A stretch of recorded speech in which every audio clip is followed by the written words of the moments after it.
boy West Coast. We live in the building. That was the hip saying. We live. God dang me. Hey Let's man, get it. it is your boy West Coast. This is the true definition of an uncut Cowboys because I didn't even know we was doing a show till about 20 minutes ago. You feel me? But Henny is listen to me. First thing I tell my peoples is this: when you have an addiction, you gotta kind of admit where you have your addiction. Henny, oh yeah, he's a Facebook, YouTube, go live junkie right now. He's suffering it bad right now. He bad right now, y'all. He bad. And him being family, every now and then you got to go out to them streets and support him. So Henny been blowing us up. So we here, man. We Yeah, here. And guess what? We about to give you that stank. already. So if we busting up your Saturday right now and you mad because you about to get some Cowboys in your face, you better blame HTM Sports, man. You feel me? And with that, HTM, shout them out, man. Let them know you got some important people in your comment box. Well, hey, ain't nobody done tapped in with me yet to let me know they watching. They do have to comment. But hey, I do see Joshua Fisher up there, man. Josh Fisher. So, hey, I see Jay Worthy. I see Jay Worthy. Landlord from Wakanda out there. So everybody been tapping in. Hey, Double R tapped in with me, man. What's up with you, man? So them folks, they're filing in, man. We just went live, so I'm gonna give them time to get up in here. Yeah, I got a couple of people that's rocking with me, man. Y'all know y'all better come in. Y'all know I give my shout outs. But shout out to Mr. J Word over here in T Smooth TV, man. What's happening with y'all? Yeah. He said I see you extended the trap. Yeah, I had extended the olive branch. You know how they say. You know what I'm saying? Yes, Shout sir. out to Michael Lockhart sliding in late. Let's get I it. see. What's up with your T Smooth? Yes, sir. Let me see. How did I do that? Oh, I don't want to do that. Let me get it back. All right, so let's go, man. So let me shout out some people over here on the Book of Faces, and then let me go slide over here on YouTube. I'm gonna start on YouTube because we already up over there. Hot Rod 44, what up with your boy? Steve Arthur, what up with you, OG? Josh Fisher, what's up with you, man? Then I got my boy Richard Evans holding it down for the Wrench gang. What's up with you, boy? Mike Evans, what's up with you? Don Ferguson, I see you, boy. Thad, what's up with you, Thad? Hey, if you haven't already, hit that star button, hit that share button as I'm saying your name. Kukalua, what's up with you, boy? Kukalua, I don't know why I do that I don't know why I do that every time I say your name, but every time I say your name, I go Kukalua. Like I just, like he from Hawaii too, so I know he be with that. You know what I'm saying? Like he be killing that. You know what I'm saying? He got that powy wowie over there too, man. I see you sending them pictures in my inbox. What's up with you, Keith? What's up with you, boy? Big Al, what's up, sir? I see you, man. Smith, what's up with you? Craig, what's up with you? Craig Lofkin, what's up, boy? I see you. And then Russell Dyer, what's up, Russell? I appreciate you, man. I appreciate you how aggressive you be in my inbox, always keeping me up to dizzy too. Appreciate you, boy. Hey, you be on your job, man. Listen to me real quick. Some of y'all folks that be in my inbox all the time, you know what y'all need to do? Some damn content. Hell, you mean give me a break? You feel me? You understand? So this is what I'm telling you. If you texting West Coast about Cowboy content or Cowboys conversation or Cowboy anything 2 to 3 times a day, that's the Lord saying you need to go live. You feel me? You need to jump on in here, go get a microphone. You know what I'm saying? Because you got something to say. What's y'all thoughts on that, fellas? Absolutely. Hey, that's what I did. Hey, we need more soldiers out here preaching the truth. You know what I'm saying? So, hey, I'm all for it, man. Shout out to everybody that came through sliding in late, man. You know how we do it. Let's get it. Yes, sir. Michael Lockhart, I see you over here today, man. Mike must got like 2. We got 2. You must got 2 phones. I see you. Donnell Holmes, what's up with you? And then Justin in the kitchen, what's up with your boy? He cooking up something. I see you, boy. Donald, I see you. Craig, I see you. Jason Horn, I see you. And then DeJarvis, I see you, boy. He says, what's up, Henny, and what's up, landlord? I can always tell the people who pay their rent on time because they be like, what's up, landlord? How you doing? Not me, bro. I'm good. I got mine in on time, but you know what's up. You can always tell the folks who got their rent in on time. They, hey, what's up with you, man? I'm good. How you doing? I'm good. Hey, so hey, man, let's go ahead and jump into it, man. So say, Henny, man, what's your thoughts on the day, man? Tell me, because I ain't gonna lie, I've been on a football field. I've literally been on the football field since 9:30 this morning. And I want to know, man, put me up on speed. What the hell happened today in the world that I missed that's really important that I need to know? Go. Well, man, they ain't too much happening on the home front with the Cowboys, right? Jerry Jones had some crazy stuff last night. I think that's Crazy, Jerry. it's still reverberating around the nation. There were some guys that lost their ass some money today. There were some guys that made themselves some money today on them combines. It's not fair, to be honest. People have games on top of games of good tape, and a bad 40 time will have you going in the third round. So, but shout out to my guy, Matt Landers from Arkansas, 6'5", 200 pounds. My guy ran a 4.37 today. So he definitely made himself some money.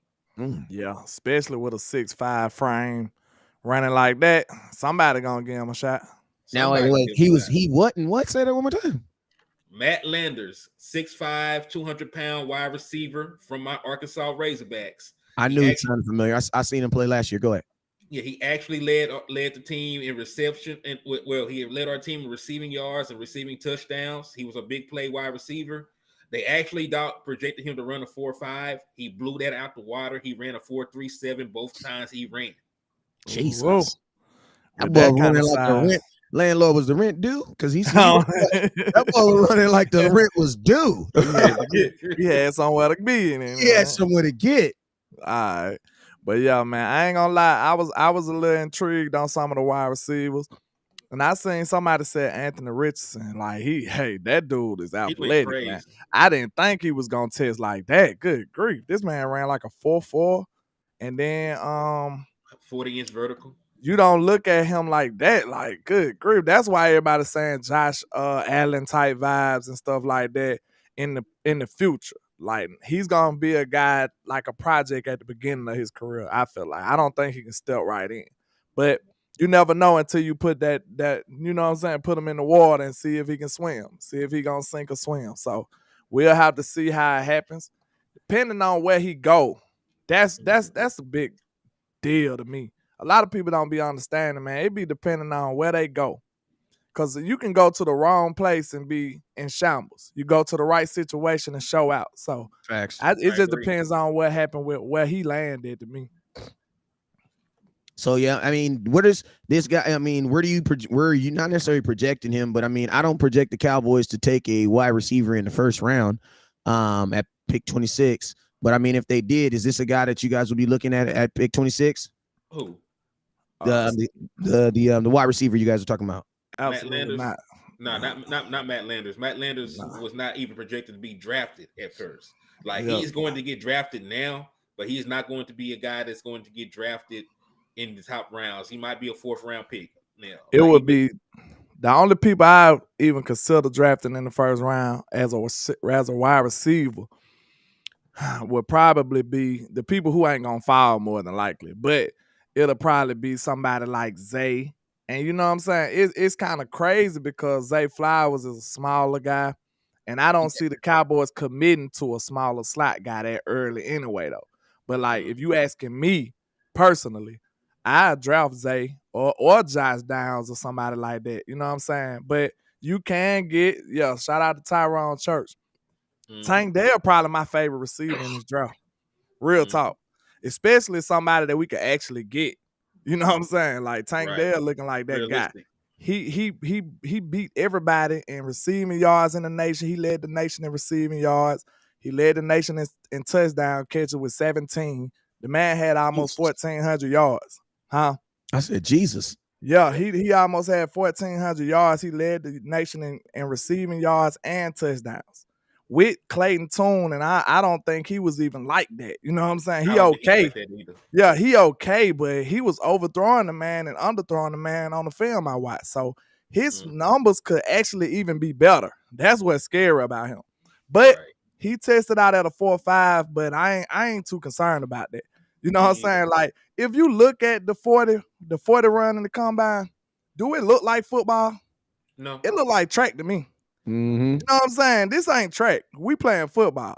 And I'm gonna tell you this right here. I'm gonna tell you, most of these guys, what they're doing is, and it's smart, they have experts out there that can teach you how to run these fast 40 times with different techniques and different things. And you're absolutely right, bro. And I'm gonna tell you, all these athletes, you know what they're doing? They're running to track guys to teach them how to run 40s. And then guess what? They're never calling them again because you'll never use it again. Look, Wes, this is a perfect analogy. Usain Bolt can run fast. Can he play football? That's what I Exactly. want to know. I'm That's pretty what I sure. want to know. I'm pretty sure he would break under a 4. I'm pretty sure he would break under a 4. Man, he the fastest guy ever, I believe. But he might run a 4 flat. You know what I'm saying? He might run a 3. You know what I'm saying? No, it's Usain Bolt. But I was just saying, can he play football? That's a whole different discussion. You see what I'm saying? And when you know watch how many fast trash players it is? It's a lot of people that's fast. You know what I'm saying? That's why I wasn't just super sold on Jalen Hyatt just because he is fast. You know what I'm saying? I got to do more extensive look at him. But I glanced at him. I see he got a lot of production. But I don't want people to just be super ecstatic just because the dude fast. It's a lot more nuance into running receiver. You know what I'm saying? Than just being fast, bro. And he's not as fast as people thought anyway. Like he ran a 4.4. A lot of people projected him to run a 4.3. But like he's not as fast as people thought. He's still fast, right? I think he's fast. I think we lose track of how good a 4.4 is because so many people run 4.3s now. But 4.4 is still good, especially for his size. It's still like 4.5 is decent. Actually. Yeah. I mean, I'm more on the shuttle because that's the shuttle drill is probably, in my opinion, the number one drill that translates to actual football. You know what I'm saying? I mean, the 40-yard dash, man, you're literally, even if you're a wide receiver, like the chances of you running 40 yards down the field, like what route is that, man? That's freaking, what is that, a Hail Mary? And look, you see them dudes doing nine route. What route is that? You know what I'm saying? Bro, them dudes was doing track stuff. Like when they crossed the line, that's track. You know what I'm saying? That's track, bro. This is not. This tackle would run it. Them boy running track, man. So don't let these tests and stuff get y'all carried away, bro. Trust your film, what you're seeing on tape. Trust the traits on the tape. That's what I like. Trust the tape, or either the traits. That's what I like. If they wide open on the tape, then draft them. If they wide open, I don't care. They run a 4.6 because they can put this into perspective. Jerry Rice ran a 4.7. Keenan Allen ran a 4.7. I think the boy Cooper Kupp ran like a 4.67. 40 CeeDee Lamb ran a 4.5. Dan Bryant ran a 4.5. What Hopkins ran? I know Hopkins had a slow one too, though. He was 4.5 guy, I believe.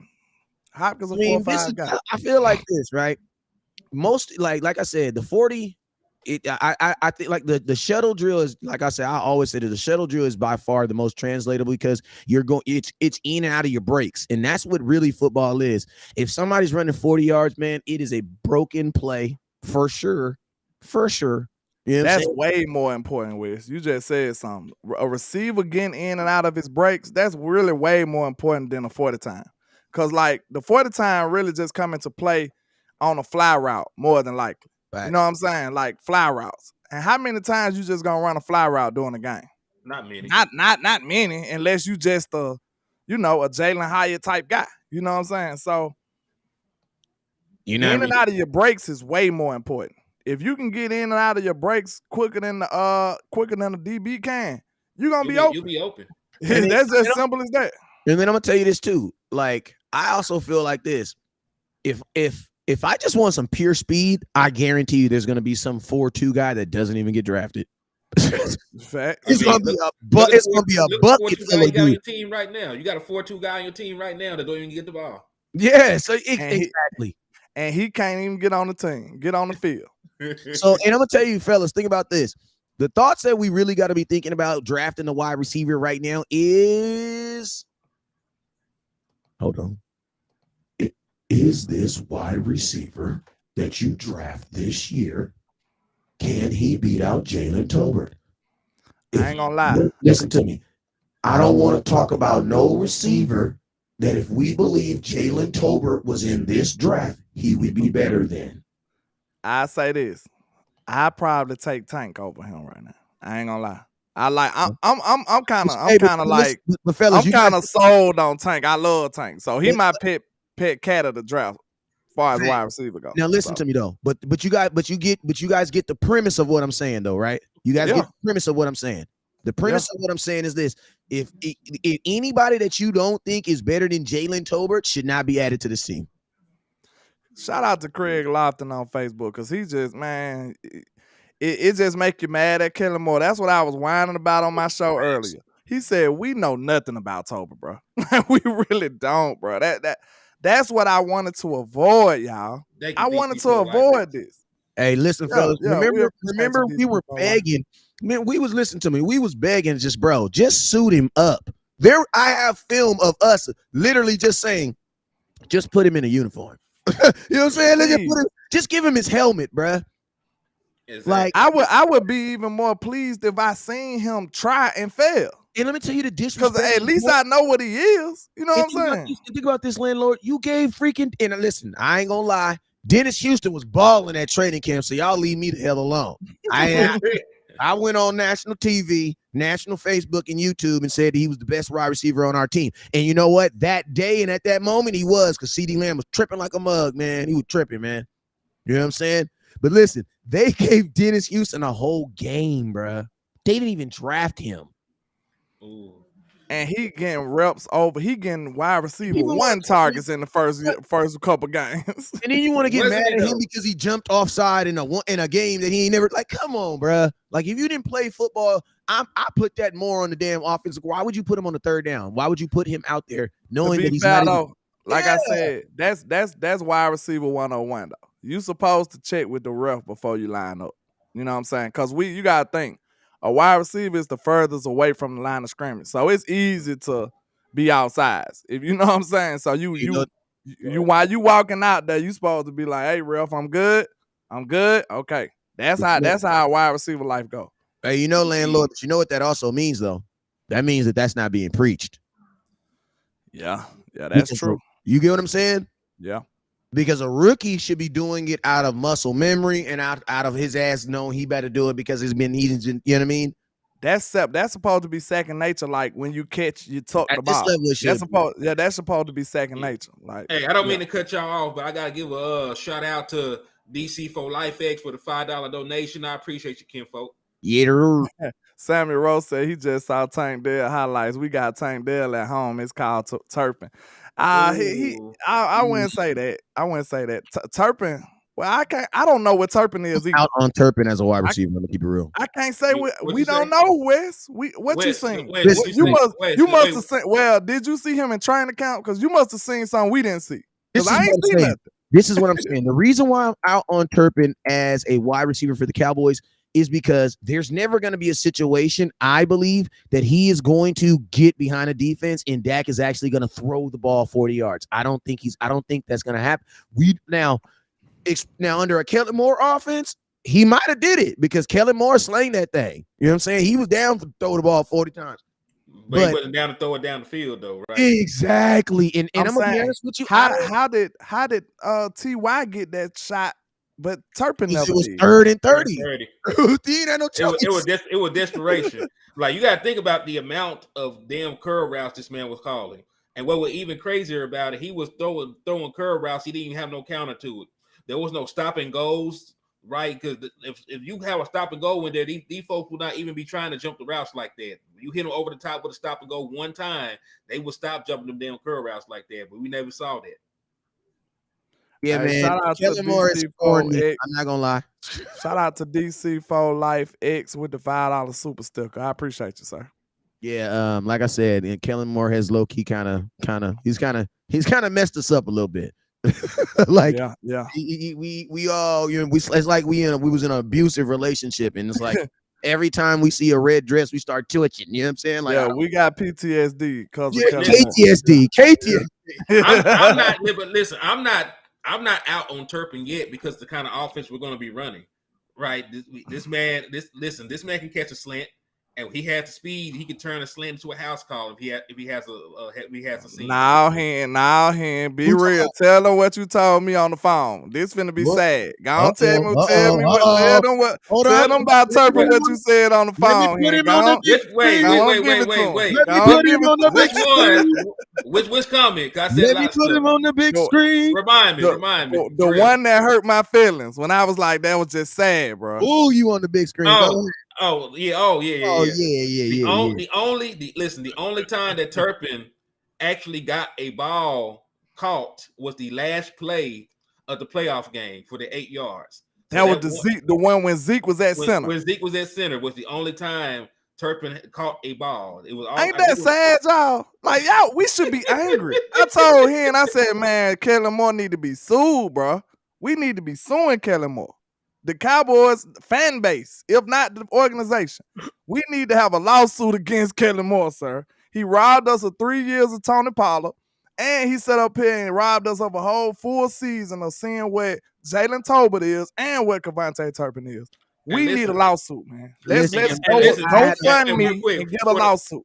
For people saying he's too light, he'll get blown up. We don't know that yet, right? We don't know that. Nah, he gonna get blew up if he don't get his ass down. He gonna for sure get blew up. He might. They gotta catch him. They gotta get blew up anyway. Yeah. This is what I'm gonna tell you. I will tell you this right here though. I'll tell you this right here though. If you listen. He said he was saving them for the 8 yards. The whole season. But look, though, one thing. Go ahead. It does not matter how fast the little mother effer is if you're not going to throw it to the little fast MFer. Facts. But look, one thing that can give us a little positive turn on this. Okay. I didn't think about this. Yeah, we gonna put a little of that cowboy juju on now. You know what I'm saying? That cowboy pixie dust. That's what they call it. But look. Okay, Cavante Turpin did play a full USFL season before he joined us. Mm-hmm. Can we be fair about that? How many games is that? Like 12, I believe. Man, he played a full season before he played with us, though. Know what I'm saying? He didn't even have an off season. He left straight from USFL and went straight to the NFL. And he stayed healthy. Praise God. That was his opportunity. That's what I'm saying. Maybe you get a rejuvenated Turpin this year. Who knows? We don't know. Hey, also, West Coast, DC for Life X sent you $5 to your Cash App, I think. Oh, God. Hey, listen to me, man. I be trying to not be on my phone while I'm live. Let me get on this. Hold on, let me give you some love. Hey, shout out. Hey, I got a couple people that send me some love too. Hey, shout out to Bambi Rose. I see you, man. I see you out there. Miss you, man. Hey, shout out to JW too. I see you. Who else we got up in here? And we got my boy Lemon. Appreciate you too. Shout out to Craig Lofton. He said, "Did you see Danucci tonight?" We don't want to take ourselves through that, Mr. Craig. Listen to me. I don't want to hurt my eyes like that. Listen to me. I have no problem with Ben DiNucci being really good where he's at. Praise God. You know what I'm saying? I'm all for it. You know what I'm saying? Yeah. But I don't want him on my team. I'm cool. What in the hell was we talking about? We were talking about Turpin. We were talking about Turpin. Crazy ass Turpin. Listen to me. I'm gonna tell you this is what I'm gonna say about Turpin. Turpin, first off, you need to get your life right with God, because I feel like when you be running them kickoff returns, you don't be trusting him. Man, chill out. You don't be trusting him. This man need to go to church. Listen to me. How you gonna tell me that you don't trust the left side of the field, baby?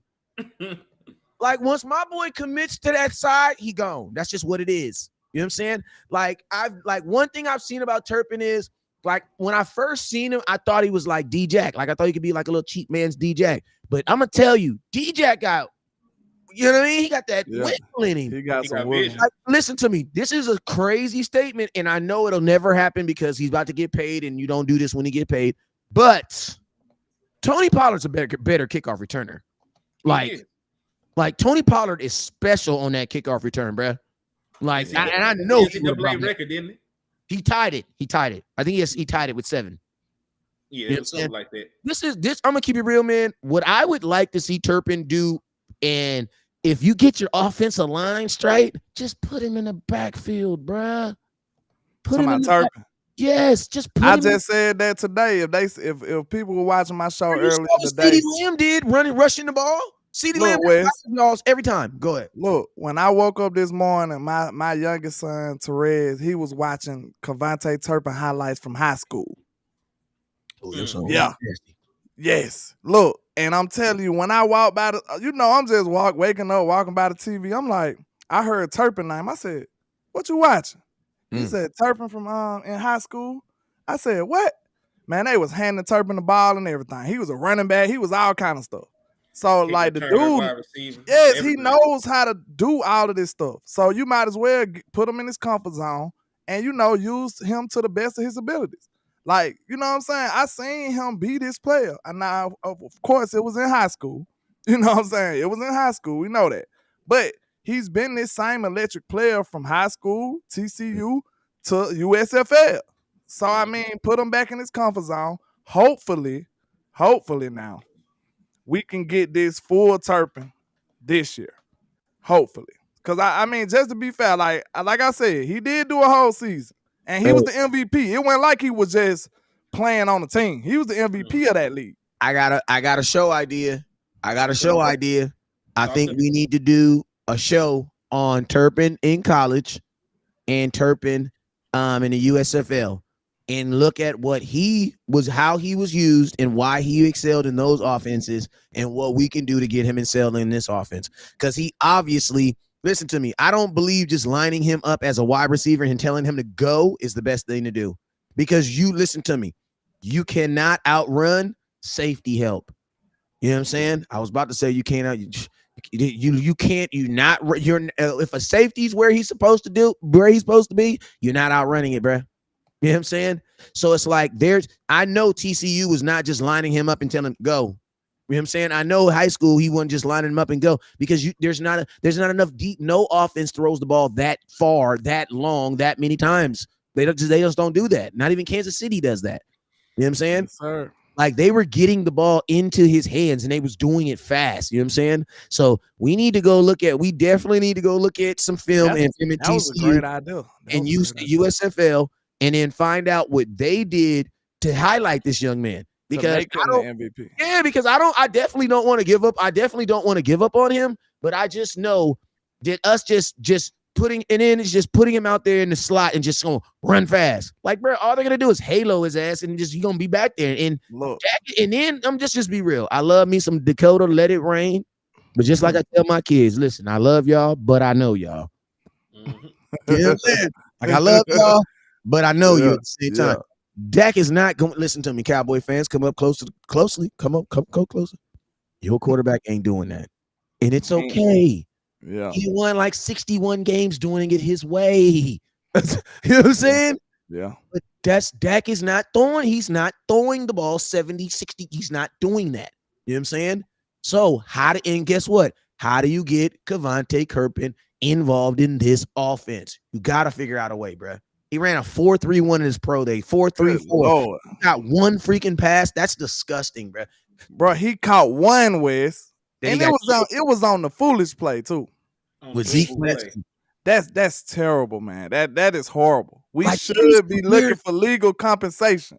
Bro, we need us some money. Bro, think of these careers that Kellen Moore. Listen, we just gonna pause real quick and just bro. A moment of silence. A moment of silence for Dez Bryant's career, bro. Man, like, bro. For the careers that Kellen Moore has. Yeah, Amari Cooper, bro. Like, he had Amari Cooper looking like an 800-yard wide receiver, y'all. Hold on. Wes. I'm not gonna put the Dez Bryant one on him. He was not the play. Oh yeah, because that was Scotland in.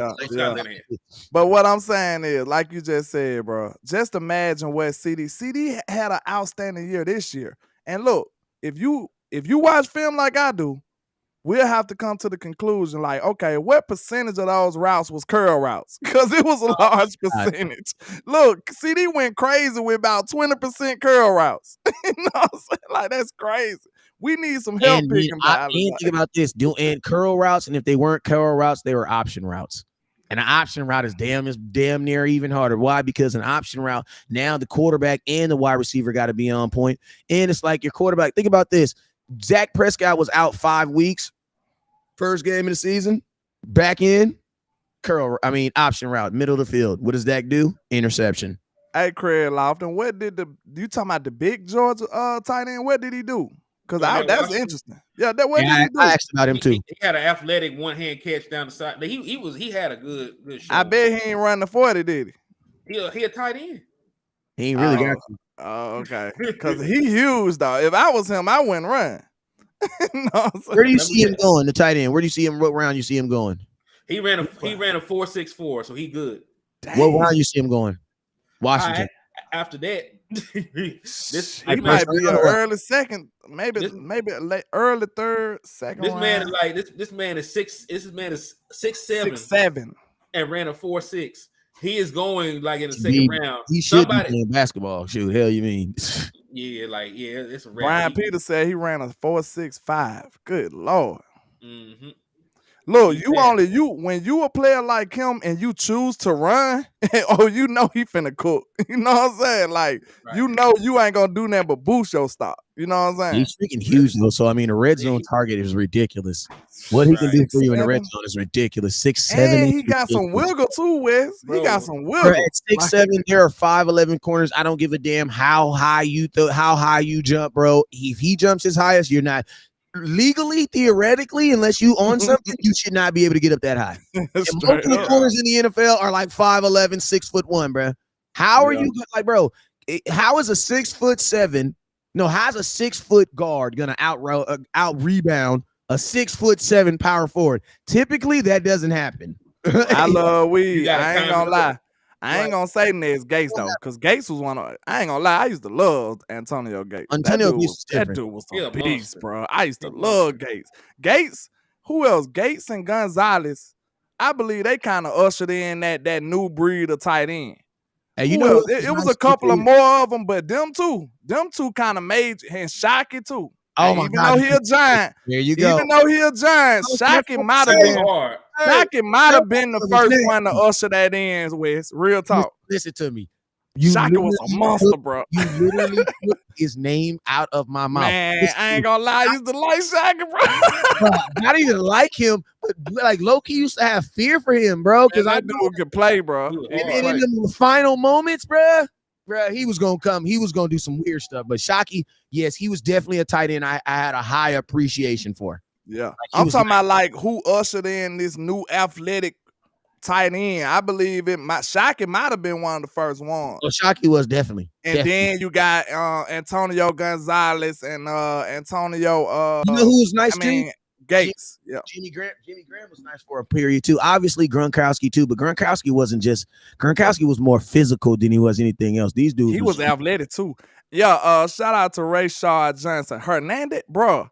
The league probably lucky that Hernandez turned out to be a crazy man. You know hey, minus the BS.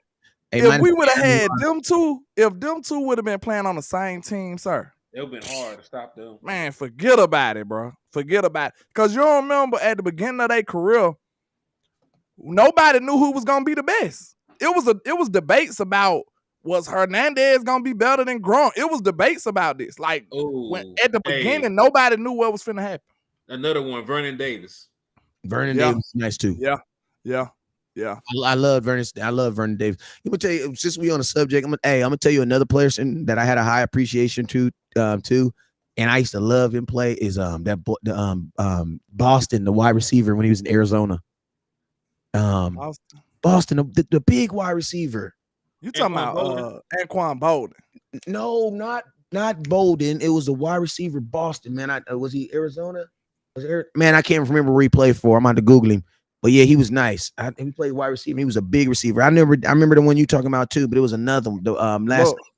Go ahead. Look, man, bro. David Boston. That's what it was. David Boston. Bernard Fields just snapped too. Martellus Bennett. Now we can't keep talking about all these other Cowboys. I mean, tight ends without saying Jay Witt. Now we know Witt. Listen to me. I like Jay. Witt was one of the ones. Now Jason Witten was one. He wasn't the most athletic, but he was more athletic than the most. You know what I'm saying? Bro, he did everything he's supposed to. Like he remind me of like Tim Duncan. Like you don't know why he's so effective and why he's so good, but he just be good and effective. Like you know what I'm saying? He do everything right, and he's consistent. That's what Jay Witt was. Hey, he had hands of gold though. He had some hands now. Oh yeah, he did. And remember, Jay Witt had some hands now. Had that helmet knocked off in Philly. Boy ran all the way down the field. They changed the whole rule of him. Straight up. Hey man, I got a couple people that's asking about this Tony Pollard man getting franchise tagged on Tuesday. Jerry out here making threats. You know what I'm saying? I ain't never heard and what's crazy is he back talked right after that. Like, well, I didn't really say y'all give him the franchise tag. I might be trying to threaten somebody else with the franchise tag, and I'm talking about giving it to him. Then he laughed. Like, what the hell? You double talking? Shut up. Yeah. Just shut up. Just shut up. Y'all know Jerry gonna say some crazy stuff at least once or twice a week, man. He's just like that, man. He's just What are y'all thoughts? What are y'all thoughts on Tony Pollard getting an extension? He said hopefully it's an extension, I mean. To me, I'm gonna be honest with you. I think it's absolutely phenomenally stupid to be putting a deadline on a injured player. Like, if you were not okay with signing Odell Beckham, who could not work out, why are you okay with signing any player? Like, that doesn't make any sense. Like, how can you have that mentality versus Odell in the middle of the season when you need a wide receiver? And what? I don't know. Mike could have helped you. I don't know. But then you're gonna go back and do something totally different. That doesn't make any sense. I wouldn't tag a single soul on this team. I wouldn't tag healthy or unhealthy, bruh. Yeah, I wouldn't tag Steele, Pollard, or Schultz. Now they But did put a second round tender on Steele, which makes more sense because there's not a lot of money. You see how they tried to scare you too, huh? They put a second round tender on him. They put a second round tender on Terrence Steele. Okay, that was the news that came out about him. I mean, that makes sense. You see how they tried to tell you too, like, we're not afraid to use now, the you know tag. what They want you to know that they crazy. We're not afraid to use the tag. And guess what? You know what that means on Terrence Steele? If Hattie would have been healthy, they would have put a first round tender on him. Because he got a second round and he's injured or ACL. That's that. So that lets me know that, you know, when it's time to sign him, you're okay with signing him because that's good money, man. That's good money. What the Cowboys got to then pay him for that second ring tender. But landlord, what was you saying? I was just saying about damn, I lost my train of thought. What was I saying? We was talking about tags, tenders, and chicken strips and all that stuff. Yeah, we don't need. I don't want to see nobody tag though. I feel like we should be able to work out a deal with Tony so we can utilize this money elsewhere. You know what I'm saying? I mean, my thing is this: how are you preaching to one guy? Hey man, landlord, I really need you to take, take this extension, man, and really help us out on this cap so we can save, $22 million. And then you're gonna go to the next room. Hey, Henny, man, you're gonna take this deal or I'm gonna guarantee you $10 million. That isn't like, how are you? Like, they literally walk out of one room and say a whole other story in another room. Yeah. Like, what's crazy? How are you gonna threaten me with $10 million up front? Oh my God, facts. Like, you better do what I say. I'm gonna give you $10 million. What they say? Don't threaten me with a good time. Yes, exactly. And it's like, think about this. Like, that's why I say, like, I'm 100% with you guys on the no tag for anybody. And my thing is this: how can you threaten Tony Pollard with a tag? If the tag is $10 million, that means they are literally offering Tony Pollard a $10 million contracts. You know what I'm saying? Because think about this. If I was the Jerry Jones, I would never have told Tony Pollard he was getting tagged. Because once you tell him that you're okay with tagging him, you literally set his price. Because if I'm Tony Pollard, I wish somebody threatened me like that. He said what? He said, I wish somebody threatened me like that. Do what I say, I'll give you $10 million. Don't threaten me with a good time like that. Facts. Yeah, but think about this, though. Think about this. With the franchise, with you threatening him with the franchise tag, you literally set the price tag for him. Because if you're Tony Pollard, there's no way I would take a deal that's less than $10 million because why? I could just go get the franchise tag. You shouldn't have even given him the option. If you want Tony Pollard to get a cheap contract, why would you threaten him, like Henny said, with $10 million? That's dumb. Shout out to my little son, Therese Joy, my youngest son. But look, look, this one thing I do want y'all to realize too. People ain't remembering this. Look, what's up? While the Joneses up here playing dirty and playing hardball, they playing with Trayvon Diggs. They playing with everybody. You know something? You know what? What? Micah is watching, sir. Micah see this. And he gonna cuss everybody out. Micah see this, bro, and he's coming down that line somewhere. But he gonna be already playing in his, you know what I'm saying? He gonna be understanding how he need to handle y'all. You see what I'm saying? And I don't like that. Now, this is your star player. Micah is already formulating his plan. I guarantee you. He like, oh, okay, this how they do business? Because, bro, this is how you do business. Your reputation stands. It sticks, right? Yeah. If you screwed over everybody in your neighborhood, that's your reputation. Exactly. You know what I'm saying? Like, so these players are looking at the Joneses like, okay, I see what you do. Trayvon Diggs, top 5 corner in the league, and you want to play with him. Okay, watch what we do. Now, Micah's sitting back watching. Okay, he taking notes. Him and his team is taking notes right now. So, y'all need to be careful on the way y'all move and want to handle these players, man. Like I'm Cowboys forever. I'm Cowboys over everything, but we need players to make up the team. You know what I'm saying? Exactly. We Hey, and still need the players now. And I want to circle around real quick because I saw I saw a comment in there that kind of touched my soul, and that is Eastside Harold always saying the wrong thing. Appreciate you being consistent. He said Jalen Tolbert is a bust. Real quick, do you guys? What are y'all thoughts on Jalen Tolbert being a bust, or is he a bust? Is he does he even meet the qualifications? Question is really Eastside Harold, did he have enough snaps to even qualify as a bust? They would try to say that he is a bust because he didn't get those snaps. That's what people trying to say. Like he can pick? Hey, No, they trying to say like he didn't earn the snaps. That's what they. That's Yeah, the only angle they could be coming from. There's no such thing as a third round draft pick being a bust. Like he was barely a top 100 pick, right? So like, how can a guy who was drafted to be a rotational player, be a bust? He's still like he's at the end of at the end of the rotation. That's all that means. Like he has not gotten a chance to get on the field. So Facts. you can't be a bust when you're not a first round pick. Even a second round pick, you can't really say is a bust because you drafted in the second round. They're not a premium pick. There's issues why they weren't a first round pick, right? So there's more expectations on the first 32 draft picks taken than guys after that. Hey, when I talked to him, I met him at the Senior Bowl. Hey, Jalen said he gonna do some things now. So hey, we finna see. You know what I'm saying? We finna see. I think he can turn it around though. And the cool thing about the game is, man, you gotta have opportunities to fail, bro. Like even if you're gonna fail, you gotta have opportunities to fail. And one can't listen to me, Canlin Moore. Like if we're not gonna assume, like, listen, we don't assume that Kevontae Kirpin is a bust. Want to know why? Because we give his kickoff return credit for his wide receiver. And I'm gonna tell you this right now: if Kevontae Turpin, if he did not do kickoff returns, we would be like, hell yeah, he a bust. You know what I'm saying? But you got to remember, we brought him in to do. So it's like, I think it's just all about how you view him. Like, a player getting on the field, I'm sorry, that has nothing to do with him. That has to do with the field, because guess what? I'm gonna give you a great example. Donovan Wilson. One would say Donovan Wilson sucks. Why? Because he couldn't get on the field. No, Donovan Wilson never sucked. He just couldn't get on the field. I can't explain it. I don't know why. I can explain it. In preseason too. I can explain it. Right. All it is, that was the weird thing. That was the weird thing about it. This is what it is. Coaches have their preferences. Facts. Look, that's all it is. This coach want a long safety. He want a fast safety. He want a tall safety. Donovan ain't none of those things. You know what I'm saying? He's not tall. He's not fast. But he's a football player. He's coming laying wood. Certain coaches have their preferences. That's all it is, bro. Just like Will McClay said this on the interview. He was like, everybody has their preferences and they have their biases. He said you got to understand he said the best way to be a scout is to understand what your biases are. He knows that he's an old school defensive back.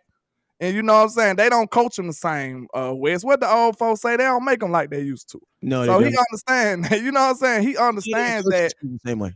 Huh? You can't even coach these kids the same way. So yeah, that's what I'm saying. So Will McClay said he got certain biases that he looked for on the way that he get that the players get coached, that he got to let go because he know that they ain't coached the same way no more. You know what I'm saying? It's just a part of it. I'm gonna tell you this. Said, we took Joseph over Santi Samuel Jr. So they have biases in how they draft as well. Your biases and you reaching for need is what gets you in trouble and have you screwed up when it comes to drafting players. Like your biases. You might not like the player, just like George Pickens out of my city. He out of Birmingham. Excuse me. I knew the boy can play. I was begging the Cowboys to draft him last year. But he had some little stuff on his record. You know what I'm saying? Kind of made people not want to mess with him.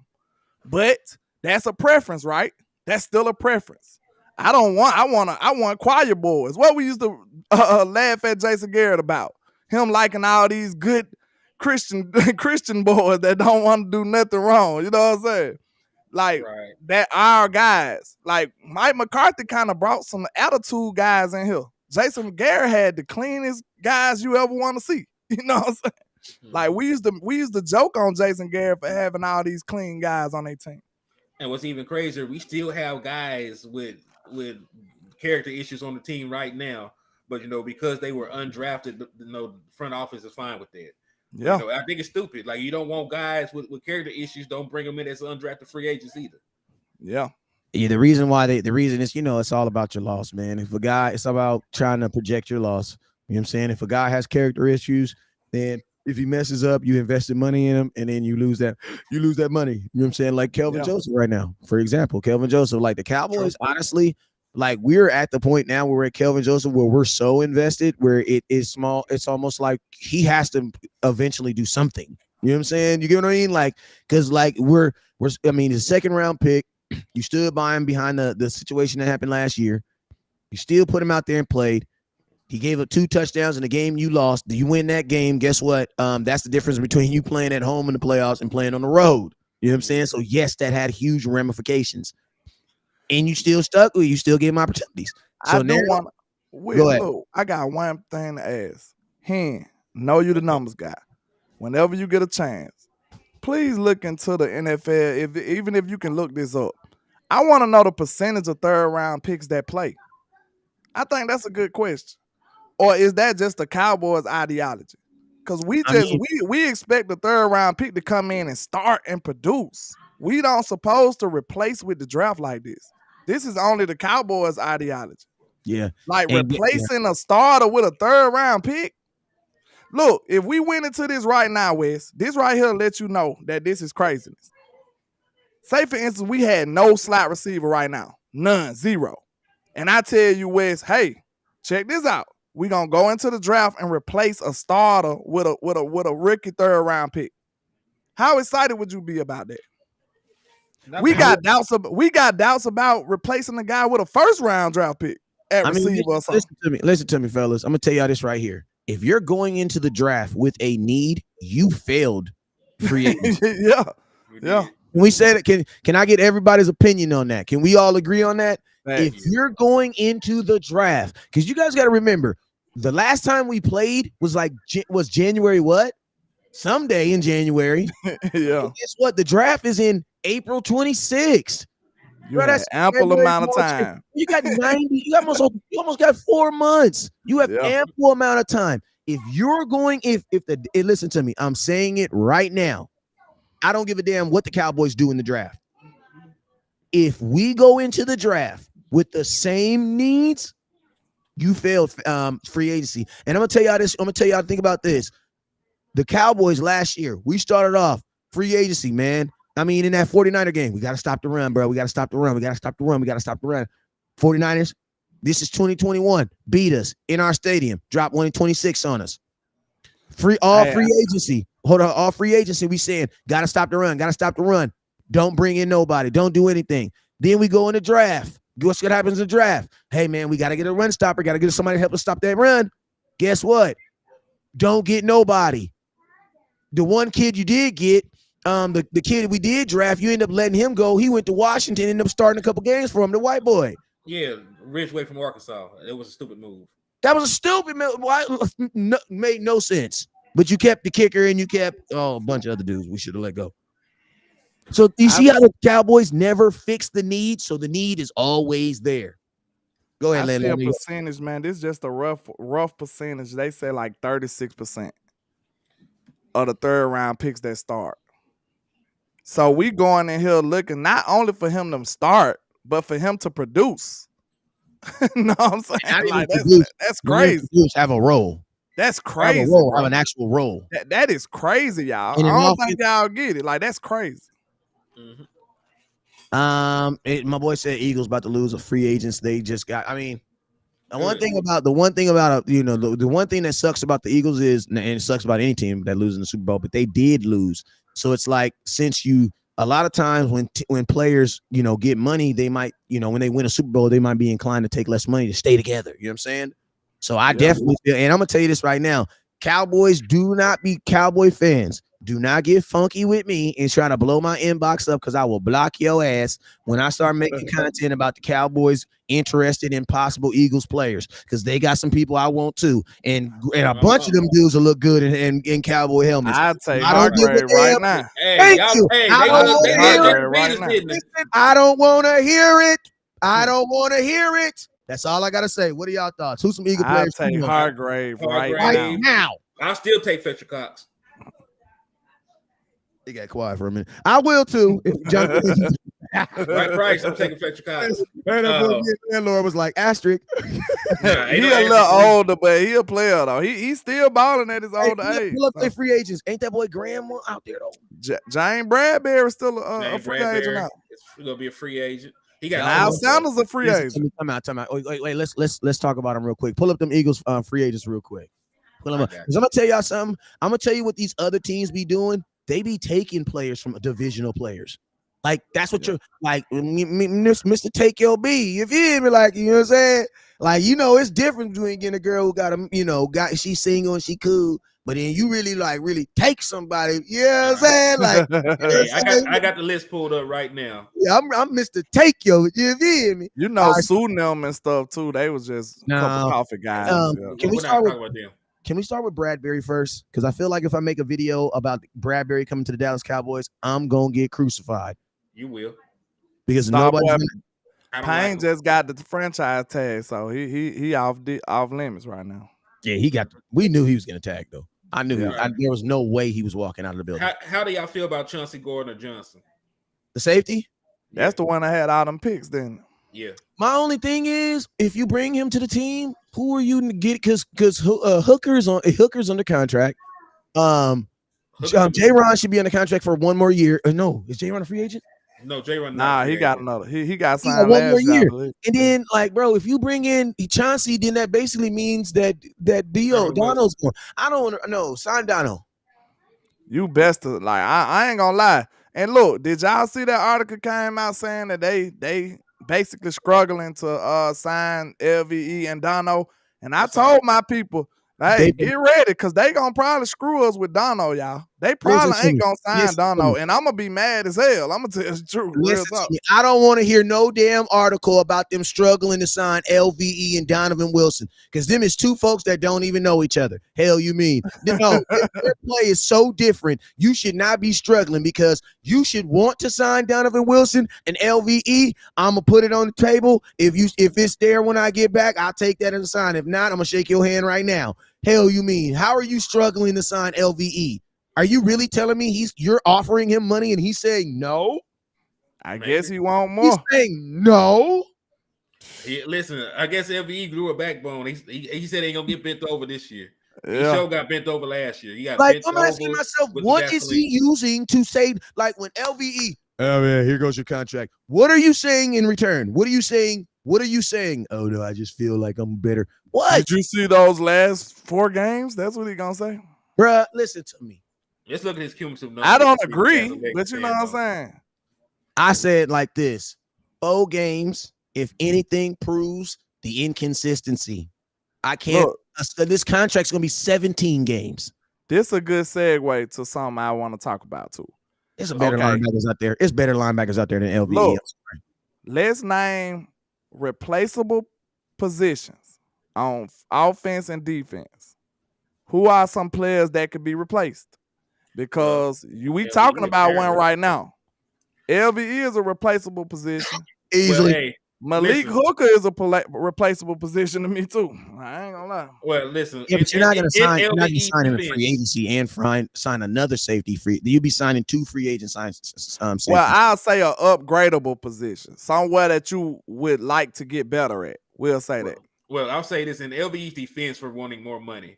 I could understand why his team would want that. This was statistically his best season since 2018. I don't give a damn. Well, I said why he would want more money. I didn't say all them hug tackles he was doing in the beginning of the year. 9 tackles, sack. I'm just saying. What, he got 1 sack? He got a sack. He got a forced fumble. That's it. He got 1 sack. Hey, he said pay him. He said pay him, dog. Cuz said pay him. I got 1 sack. Don't you see this? I got a sack. I got a sack, dog. I got 9 sacks. You better pay me. I gotta say. Hey, listen to me. Look, hold on, man. This is right here. Listen. Hold on, wait a minute. Look, this would be funny. Look. Well, like you said, they brought LVE the contract. And he looked at the numbers and he was like, nah, I think y'all need to revisit this. You must ain't see that in that sack I got. You must didn't see the sack. You tripping. Oh Hey, Lord. we need that sound bite of when Dollar Bill came in there trying to get more money from Blue, bro. That's what I got. You know I got that on my show. You That's ain't. I got a contract. You know what I'm Don't pay saying? them country boys nothing. Oh my God. I wish, man, listen to me. LVE. I need to know what you want, bro. Because Bobby Wagner is available. And About you're 10 telling me, mil. like, what are you talking about? Like, if you're willing to give LV, listen to me. If you're willing, I think it's more than $5 million. Because think about this: they gave Keanu O'Neal a safety who had never played a starting linebacker full time in the NFL. $5 million to pretend to be a linebacker for a year. And I say pretend because the very next year he went right back to being a safety. Mhm. They gave him $5 million. LVE got 3 last year. So I'm thinking in my head, LVE has to want at least 5 to, nah, I think he won like 7. I think he won like $7-8 million. He know you're not $10 million player, but he has to want at least $6 to $7 million. Okay, boom. LVE won 6 to 7. Okay. Bobby Wagner just got released on a 10 million. So he know he ain't gonna get 10 million. So I think right about now, Bobby Wagner's probably asking me for probably about $7 to $8 million. So LVE, I want to know, why shouldn't I give him this $8 million over giving you $6 million? And I'm gonna tell you this right now. I actually believe Bobby Wagner's $2 million better than you, bro. You ain't gotta believe it. You know it. This It was was an all- all pro last year. So sell me. So think about this, fellas. It's really not. We gonna start looking at stuff on this level, a different level. It's not really about paying LVE $6 million. It's not really about paying Bobby Wagner $8 million. It's really about what am I gonna get for that $2 million from Bobby Wagner, or what am I gonna get in saving $2 million with LVE? I'm sorry. I think this is one of the situations where you just need to pay more. Yeah.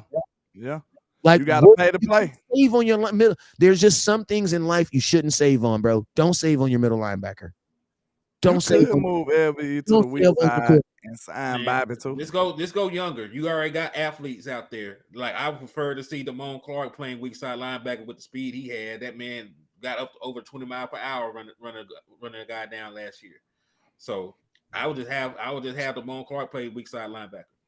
Yeah, because I'm gonna I tell you, definitely LVE, ain't paying LVE nothing close to Bobby though. But and also think about this: LVE on a weak side or strong side, that technically means he's gonna have more contact.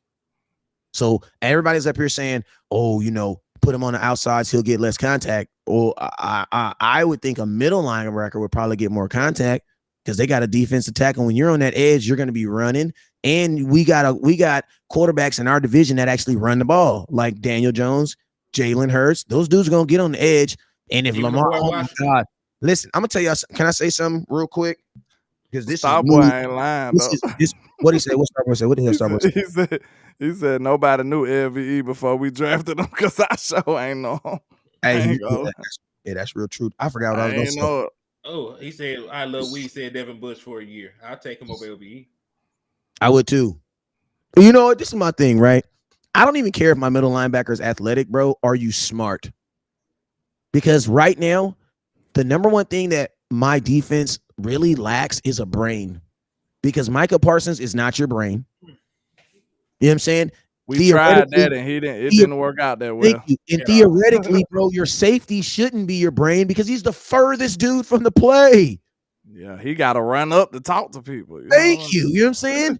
Bro, I've never had a defense where everything in life didn't revolve around the damn middle linebacker. I don't get this. Like, think about this. You would really think that, like, the plays are coming in from the safety. So it's like if there's stuff going on, he could easily miss a call with the defensive line. Mm-hmm. Craig Lofton, Barking gone head on. Oh yeah, and Choctaw. I'm gonna say Choctaw. That's not true. He said you don't know nobody till we draft him. That's not true. I know exactly who Dak Prescott ass was because he dropped 50 on my Arkansas Razorbacks. Me too. I knew. He led Mississippi State to the number one team too. Hey, what about that Harper? That Harper like- boy, I like him. 50 number 50 blasting linebacker who did Man, not he get can any opportunity. he can Not- play, bro. He can He play. can. I like Devin Harper. Real talk. I He would- showed out in preseason, but he ended up getting hurt. That's what took him off the field. Yeah, 'Cause I he ain't gonna showed lie- up in Because I preseason. ain't gonna lie to you, man. I honestly think Harper was trending better than Clark. Yeah, Clark went there, remember? I think Clark was hurt. I think everybody. Listen, I think everybody trending better than Cox right now. Well, y'all leave that, man. Y'all leave Jabril Cox. Now, Jabril Cox, We said the boy can't tackle. You a linebacker that can't tackle. You can't get on You the might field. as well be a DB then. he could be For real, can't bro. be a strong safety because strong safeties have to tackle because they're in the box. He could be a free safety, Exactly. or you just Yeah, turn him he into an has to edge be. rusher and just let him get off. But it's the cool thing about the game is, Sam. Listen, this next draft, there's only not even draft I want to say free agency because remember free agency comes first. Like we don't even really we have needs, but we don't really have no great need where we need a top player. Like I would love Deron playing, but if we could just get an upgrade from Gallimore, we would actually be better. You know what I'm saying? Exactly. Like LVE, think about this. LVE actually, there was a time where we were thinking, oh my God, I can't wait to LVE get back. Yeah, we was. Imagine if we can get a guy that's better than him. Mm-hmm. I think Devin Bush is better. I think Tremaine Edmonds is better. And these aren't even major players in the league right now. They got big names, but they're not we don't need the blah blah blahs. We don't need that. We just need guys who are a little bit better than what we have right now. Yeah. Yeah, I We- think when you Dalvin Tomlinson see- at this point. That's why I said you can see from their behavior what our areas of need is. You know what I'm saying? You see they went and traded for what's his name? The big guy out of the Raiders. Hankins. I can't think of his Hankins, name. Yeah, they yeah. went and traded for Hankins. So that right there alone lets you know we need defensive tackle help. You know what I'm saying? And Then Hankins we played pretty had- well. Yeah, I like him, but that still means if you had to go trade, if the Cowboys went and traded for somebody, come on now, they needed some help. You Hey, know think what I'm about this. We brought in Gerald McCoy. We signed Gerald McCoy. He was our free agent signing big year. You know what I'm saying? We traded for Hankins. We brought in Dontari Poe. Did not work at all. It did not work at all. Landlord, you said something phenomenal. Cowboys know they need a D tackle. So, Yeah. bruh, just go, listen to me. Some stuff that you can, there's some things you get hurt, mama can kiss it and make it feel better and you go along it. Some stuff, bro, you just need to go to a doctor. You just need to let them fix it and then you can come home. All these little band-aids, because guess what? Hankins played good this year, but somebody put in the comment box how old he is. And I'm going to tell you, older players, they're going to start diminishing at some point. Who's to know that this is a year? I love Hankins, but he didn't play 17 games for us last year. Nah, he got hurt. You know what I'm But saying? he And he was a did late get you a trade. yard. He got you a yard better against the run though. Exactly. When, but this when is he not was on the field. facts. But what I'm saying is we cannot go into this season with him being the coup de grace of, oh my God, No. if Hankins don't play well, we can't put that. We can't put stopping the run on Hankins. Listen, Not Will, another this season, is not a how whole you- Hankins season. stopping around on one person. Yeah, no. Facts. No. This is how you supposed to behave in the draft. You supposed to add to your team. Facts. Not replace your team. You know what I'm saying? You supposed to add. So okay, you went and traded for Hankins. He's a little long in the tooth. He probably won't be able to sustain this level of play for many more years. So you go and get a young guy to help him out and learn up under him. That's how you supposed to behave with the draft. You don't supposed to be asking these players for super big roles every time. You can get away with that sometime, but not every time, bro. We just been fortunate. We lucky that we got Will McClay. That's all this is. We are lucky and fortunate that we got a player scout that is that good. Because just imagine if he fumbled a couple of times. We would be terrible. I don't think y'all understand that. That's why I said we actually have done some fumbling. But think about this, landlord. You fumbled on the side that has the best coaching. On the defense. Yeah, because bro, Kevin Joseph was a fumble. You know what I'm saying? Yeah. Kevin was a fumble, but you still had Anthony Brown though. You coached Anthony Brown up. But You know that's what what I'm I'm saying. But like you, Yeah. but praise God that our biggest fumbles, like, because imagine if like a second, like, because even think about this, Kelvin Joseph's a second round pick, but Jalen Tolbert, he picked 88. You know what I'm saying? So he shouldn't have really theoretically been on the field. You know what I'm saying? That's what I'm saying. Like, it ain't. Think about this. I say this all the time. If we was living off of free agency, we would be starving. We would We'd be dead. Yeah, We'd we be would be anorexic. Our ribs would be showing. Like, you know what I'm saying? We would be in Facts. shambles. That's why I said that right there. Okay, when it comes to team building, they speak so much about team building. Y'all just neglect the whole aspect of it. How does that make sense at all? You know what I'm saying? Like, you put all your focus on the draft, all your eggs in that one basket. You know what I'm saying? Like, you don't have any other eggs in no other basket. You know what I'm saying? It's draft or bust for y'all. Y'all just totally ignore free agency. You know what I'm saying? That's foolishness, man. Everybody out there having fun and we just looking out the window. It's crazy. Man, like that SpongeBob meme when Squidward was looking out. Yeah. SpongeBob and Patrick having all the fun. They out there with their hands up having fun. We is just over here with a 10 eye. Living their best life. It's crazy, man. And I'm gonna tell you this right here too, man. You know, Cowboys, it's amazing to me. It's amazing to me when the Cowboys have, like, you know, it's our guy. This is, we're gonna trust our guys. You know what I'm saying? Everybody wants to, you know, but then it's funny sometimes when they don't trust their guys. You know what I'm saying? And it's like, you know, they kind of, you know, they're not really consistent in that area, because if they trusted their guys, then Jalen Tolbert would have been on the field last year. T.Y. Hilton would have we would have lived and died by Jalen Tolbert. Like, we would have been sitting here like, nah, I don't know. I know Jalen Tolbert, but they didn't do that. You know what I'm saying? So, you know, that's one of the kind of the nuances that, you know, Cowboys definitely want to pick up coming up in this new year.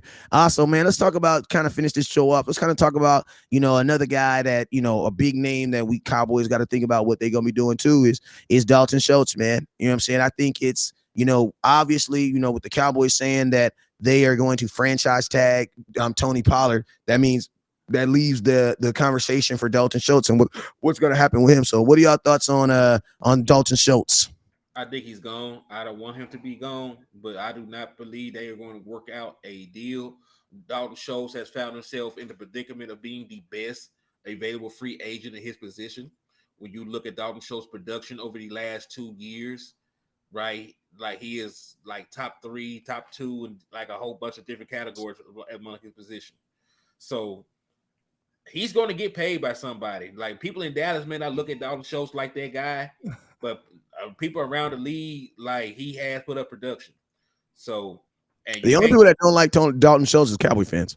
Like, for the most part. But yeah, so like all these other guys that are actually better than Dalton Schultz are not available. Kittle's not available, right? Andrews is not available. Kelsey's not available. Like, you go down the list of these other tight ends with names. Yeah. You go down the list of the other tight ends with names. Like, they have contracts. Dalton Schultz is the closest in production you're going to get to those guys. So somebody's going to pay them. Shout out to Michael Lockhart. Hey, it's touche, sir. He said, you know, I said they got all their eggs in one basket. They have no other eggs in no other basket. He said eggs are too expensive these days, landlord. Hey, you right. Touche, hey, I was literally reading that comment like, what in the hell are they talking about? Yeah. Hey, you got me on that one, sir. You're right about that. But man, when it comes to Schultz, bro, I feel like we probably just not gonna get him, bro. Like, and I think Schultz is a capable player, bro. I think he's a good player. I think he's good with Dak too. You know what I'm saying? That matters. The way he plays with your quarterback, it matters. And like I said, on this year, even though they say it's gonna be 20 to 30% change, it will be a lot of change. You know what I'm saying? So I think you need to be a little careful on how much you change as far as personnel go. But if they feel like they can get what they got from Schultz, from Jake Ferguson and Peyton Hendershot, then it is what it is. We're going to have to see. And that's going to be a gamble. It will be risky. But I feel like those are some talented players, though. You know what I'm saying? They talented players and very athletic. We can see what happens, I guess. But I don't think they're going to sign Schultz, man. I think they're going to let him go. And I'm going to tell y'all this real quick. We got to stop with the because Ferguson and Henderson and Hendershot, in my opinion, did not show me enough to feel that I can replace one of those guys with Dalton Schultz. And I'm gonna tell you guys this reason. I'm gonna tell you why. Because between the two of them, they couldn't even outplay each other to show me who's better between the two of them. You know what I'm saying? I feel the exact same way about both of the guys. And I'm gonna tell you something else that I also saw about my young tight ends. Did you guys notice that they play better with Cooper Rush? You want to know why? Because backups tend to play better with the guy that they're getting the ball to. You know what I'm saying? So backups play with backups. Yeah, backups play exactly. Backups play at the backups. So that's why I think that we did see that kind of go out. And I'm gonna tell you this right now: the number one thing that Hendershot and Ferguson's gonna have to do to stay on the field this year. Your head coach just said they want to run the ball, man. So it ain't gonna really be about like who can go run down the field 60 yards because Kellen Moore, that was a Kellen Moore offense and a West Coast base offense. Your tight end is gonna be catching some very basic passes, and his ass is gonna be run blocking. Yeah. And to add on, so that's what it's gonna really come down to between those three guys. Who is Dalton Schultz can't block? Man, life's crazy. I'm gonna stop reading your comments. All right, but I gotta stop that. You know, Zeke had 12 rushing touchdowns, and a couple of them were definitely behind Dalton Schultz. But listen to me, listen to me. The problem that Dalton Schultz gets is he's not the player that you imagine when you see the position. That's it. And that's Dak Prescott gets that same thing. That's why some people just have this epiphany against Dak. Like, I just don't know what it is. I just don't rock with him. It's because when you think of the tight end or the quarterback that you perceive, Dak Prescott does not meet those criteria, even if he is playing well. Like Dalton Schultz has led your team 2 years, even a team when Amari Cooper was on it in first downs. And he had 8 touchdowns. And think about this. The same people who say that that Dalton Schultz can go, I want to ask you a question. Who do you think was your playoff MVP this year? What Dallas Cowboys scored more touchdowns in the playoffs this year? Dalton Schultz did, bro. Dalton Schultz is the player who gave you 3 touchdowns in the playoffs. Nobody else did that. Man, and let's just be real. Dalton Schultz, they not. Dalton Schultz and CeeDee Lamb is really the only people that showed up in that 49er game. Yeah. Man, listen, like man. Schultz and CeeDee, they was on. Schultz left a bad taste in our mouth, just kind of like Trayvon Diggs did too. Man. He left a bad taste in the fan base mouth. You gotta peep this though. Pause. Just peep this though. Facts. Super Bowl. among his position, he was 5th in touchdowns, 6th in yards, and 4th in receptions the last 2 seasons. So you're gonna get rid of a whole tight end because he can get his feet down when he needed. That sounds extremely dumb. So you don't care about the 3 touchdowns. That's a top 5. That's a top 5 tight end of the last 2 seasons. Like what? Right, LandLord, can you agree? Based on his production, he's a top 5 tight end, right? I feel like he was. I would like to see what he did. Like I said, I don't know, bro, because I think his production says so. I'll say that. But just look at the raw production. I know he isn't a special athlete. I know all these different things that people throw out there. I ain't even going that route. I kind of just want to know, is it Dak? You know what I'm saying? Because Dak make people better. Well, guess what? It don't matter because you're not going to be able to find out. You want to know why? Because Dak is your quarterback. True. And I'll tell you this right now. If you go look at Dak's career, he has thrown more touchdowns to Dalton Schultz than anybody in his career. Like that's what I'm saying. Look, though, the only reason it matters, though, can Dak do it with the other guys? You know what I'm saying? This is the thing. You had a taste of that this year. And listen, I'm gonna tell y'all something too.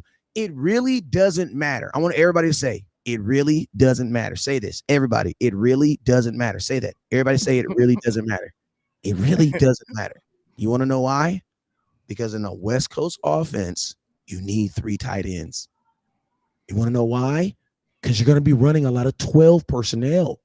12 personnel is how many tight ends? 2. So you're going to tell me you're going to have listen to me. In every single game, we have 3 tight ends. You want to know why? Because you need 2 to play, and you need another guy on the backside. So it's really not about who Ferguson is good or Schultz is better. Listen to me. LandLord said this about 20 minutes ago.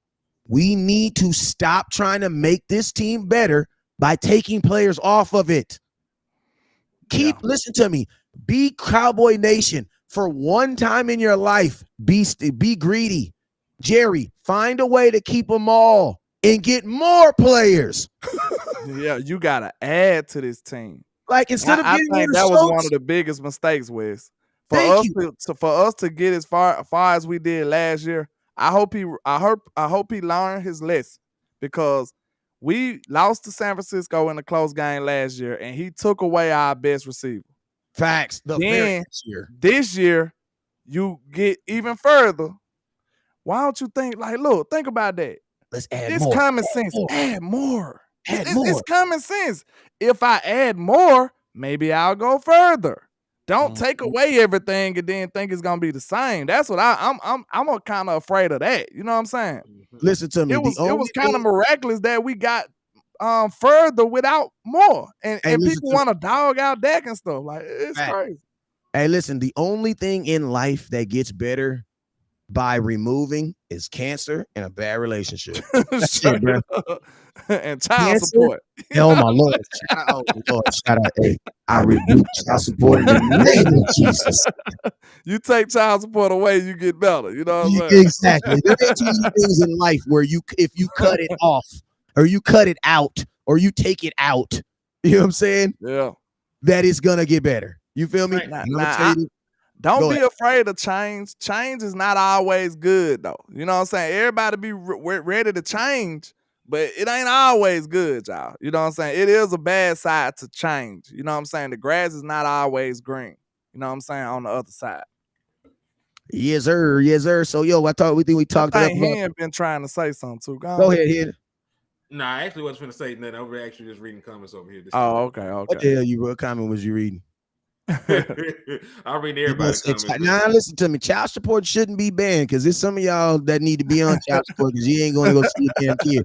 Listen to me. I believe in child support for bad fathers, but these good fathers that's really handling their business, nah, I don't believe in it. Nope. Yeah. You know what I'm saying? I don't believe in it. Everybody don't need braces. Some of us can just, you feel me? Some of us can just handle it. New cancer don't always get away better than child support. I support getting rid of that issue. Change. It says change is good. Change is good, and if they don't produce when it matters most, change is in football is good if they don't produce when it matters most. Honestly, that's not. I don't necessarily believe that's necessarily true. You're not going to get rid of someone because they failed in one game. That's not how football works. Like if that's the case, then guess what? The Eagles got to get rid of half their team. Like I'm gonna tell you, look, Franklin Saint. On Snowfall, check this out though. He said change in football is good if they don't produce when it matters the most. Okay, look. Now changing, you thinking about, you optimistic. You know what I'm saying? You thinking about good change. It is a such thing as bad change. How would you like to have that still offense Scott Linehan was running back again? You know what I'm saying? That wouldn't be good change. We'll be pretty much in the same situation we already in. Facts. You know what I'm saying? Your situation can get worse. So all I'm saying is, you know what I'm saying? We got, think about this. We hired Mike Nolan. Was that good change? You know what I'm saying? You just can't say change is just everything. You know we changed his ass the next year. We changed right back again. You know what I'm saying? So, you just got to stay kind of level-headed when you change the stuff. You know what I'm saying? You got to... Hold on, you just gotta trust your front office to make the right change. But go ahead. Who's he talking about? Franklin saying, who are you mad at today? What he said? He said it's more than 1 year. Who is he talking about? Because there's nobody on our team that's been on our team for 4 years that hasn't hasn't produced. So I don't y'all listen to me. Y'all gotta stop being so extremist. Because I'm gonna tell you this right now, you'll never be able to coach like kids football. If with the mindset of some of you guys, like they got to go from being a rookie or they got to go from this to being great. That's not how it works, man. That's why these guys have careers, because they typically get a little bit better every year. You know what I'm saying? And I'm going to tell you guys this about, he says, y'all talking about keeping Dalton Schultz. Dalton Schultz has produced. Like listen to me.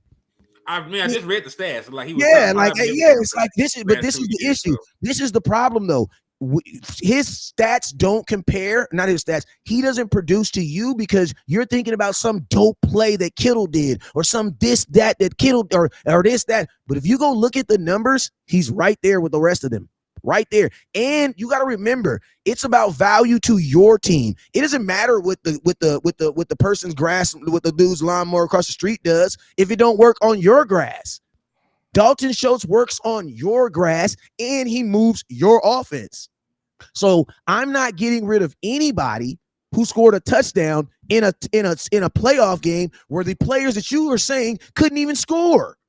Like, and that's just like at some point. Shout out to the Jarvis Young. He said, I really wish we would just hire real GMs. Man, I wish we all was millionaires, sir. Facts. I wish we were. You know what I'm saying? But we just can't get what we want.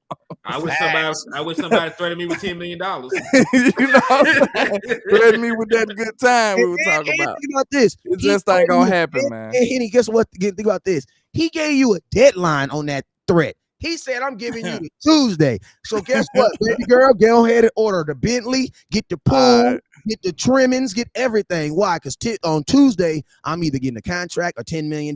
Oh, my God. That's the worst punishment in the world.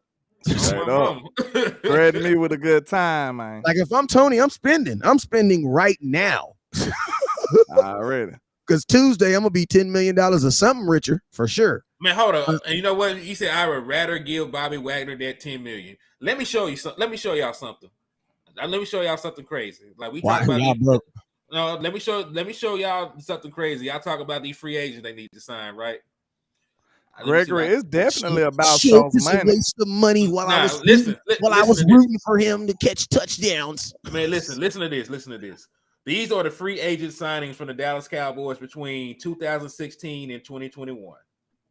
Alfred, you gonna take us through this, bro? You gonna really do us like this? Yes, I am. I want y'all to be real with yourselves. Go ahead, then. Alfred Morris, Benson Mayowa, Nolan Carroll, Stephen Paye, Coney Ely, Cedric Thornton. Damn. George, I need a cigarette. I stopped smoking like 20 years ago. I need a cigarette. You know that Randall Cobb, trash. Kerry Hyder, Tavon Austin, Jamie Olawale, Jonathan Cooper, Everson Griffin. Most of these people, I'm like, exactly. Andy Dalton, Darryl Worley, who will get his ass towed up, Aldous Smith, Dontarie Poe, HaHa Clinton Dix, my guy Jay Runkurse, DeMonte Casey, Malik Hooker, Brent Urban, a bunch of B-level celebrities, Carlos Watkins. They can't even get in. Bro, they who Chris Brown was talking about. They can't even get in. You hate from outside the club. So my point, I went through that list for this reason. We're talking about not signing our guys to go out and get free agents. We know they ain't finna sign. Bro, a bunch of the Dallas Cowboys. And listen, it's not even in free agent spending. In total spending, the Dallas Cowboys are 31st in the National Football League over the last couple of years. Man, say that one more time, bro, because I'm getting angry, bro. So just say that one more time here, please. In total spending, right? Not even free agency. We talk about signing our own guys as well. The Dallas Cowboys are 31st in total spending, right? They do not pay for shit. They don't pay for free terrible, agents. Bro. They and a lot of us, they don't pay for their own. A lot of us are nothing. pissed off right now because we feel like we sign our players for too much, and that is our total combined, and we still the last team. That's terrible, man. That is horrible, bro. He says, listen to me, West Coast does want to keep some of the players because West Coast understands that under a salary cap, you're not even going to get all the players. And also, it's also not about diminishing what you're already doing well. Why would I open up a question mark at the what? Listen to me. You already have a bunch of question marks already. Why create another question mark? For what? You don't even know who your starting offensive line is, but you want to put a whole new starting tight end in there. That makes no sense. And look at Ty taking up for his Ohio State guy. Malik Hooker only listen. Malik Hooker only played 15 games in the 2 previous seasons before he signed with the Dallas Cowboys. Yeah, he was damaged goods. He was damaged goods. Yeah, he was that canned good with the dent in it. That was him. Yeah, so look at the games he played. Malik Hooker has never played a full 16-game season. Right? He missed 6 games. Right, he only played 6 games in 2017, played 14 in 2018, 13 in 2019, only played 2 in 2020, and then we got him.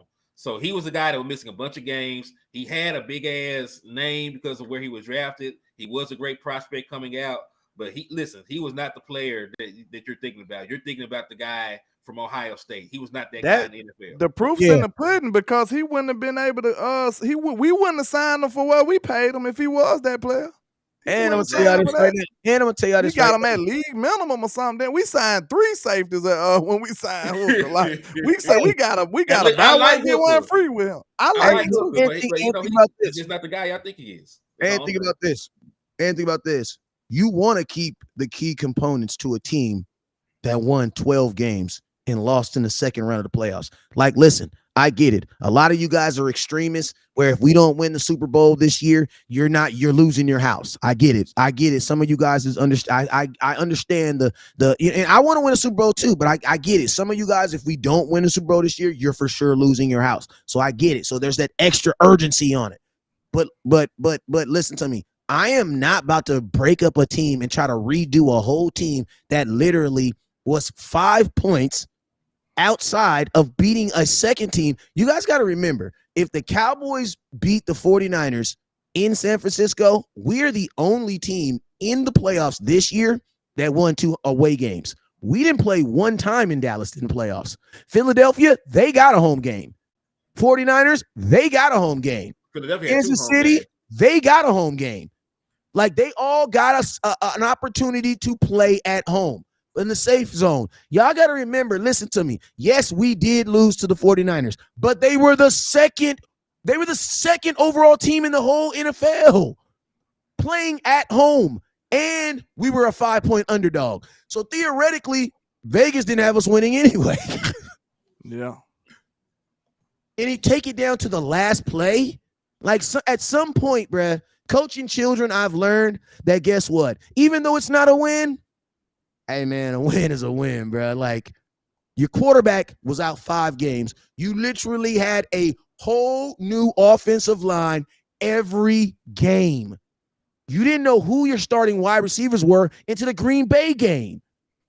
Like, I know y'all don't want to hear this. I get it. You guys, I'm sick and tired of it. Well, go be a Cleveland Browns fan. They've never won one. I wonder what they're doing. What they're doing, they're hoping for this year. That's what they're doing. Cowboy fans, let it go. I don't give a damn how long we haven't won a Super Bowl for. Dak ain't had nothing to do with that. But I do know this. Since you've paid Dak Prescott and since he's been a $40 million quarterback, he gives you mandatory 12 wins and at least a go in them playoffs. Bruh, we are winning. We are winning. We just have to get it won. That's it. Yeah. We are going in the right direction. I don't give a damn what nobody's saying. I'm not chopping off large parts of this team just so you could feel better and then create a whole new question mark, bruh. Like, think about this, fellas, and we ain't gonna go too much longer, but we need to do a show on just straight question marks. And I'm gonna tell you, offensive line is a question mark. You almost have a question mark at running back too. Why you want to add another one? You have a question mark at wide receiver. Wide receiver 2 is a huge question mark. So then you want to go put another question mark at tight end? Like, that is you almost have a question mark at every level of your offense right now. The only thing you know for sure is Dak. And y'all don't even like him. Yeah. Real quick, what are some question marks that you guys see? I'm gonna name the position. You tell me if you're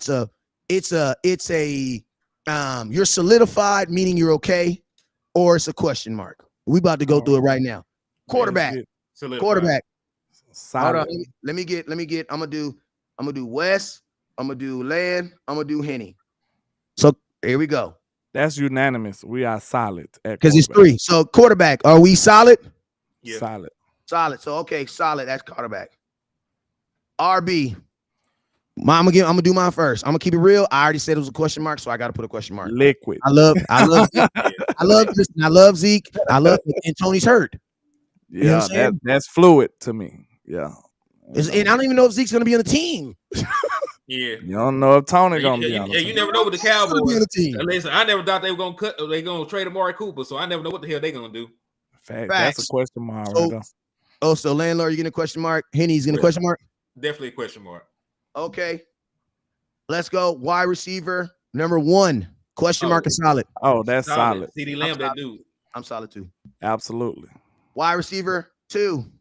Question mark. Question mark. Michael Gallup has not been healthy in 2 seasons. Wide receiver 3? Question mark. Wow, Wide receiver 4? Question mark. No, I was just going to. I'm just going to 3. So Yeah, question 3. mark for wide receiver 3. 2 and 3. Yeah. Tight end. Question mark. You He's have a a free question? agent. He's a free agent. Yeah. He's a Question free mark. agent. We don't know what we're gonna do. Listen, I'm gonna be honest with you though. It's a lot of questions It's already. a question mark. God damn. It's a question mark. Yeah, it's a question mark. That's a lot of questions, bro. Think about this. Already.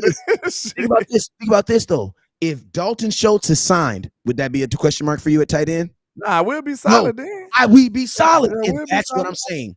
Now think about this. O-line. Let me hear it. Man, that's a question mark for me. I don't give a damn what y'all talking about. Everybody on the O-line.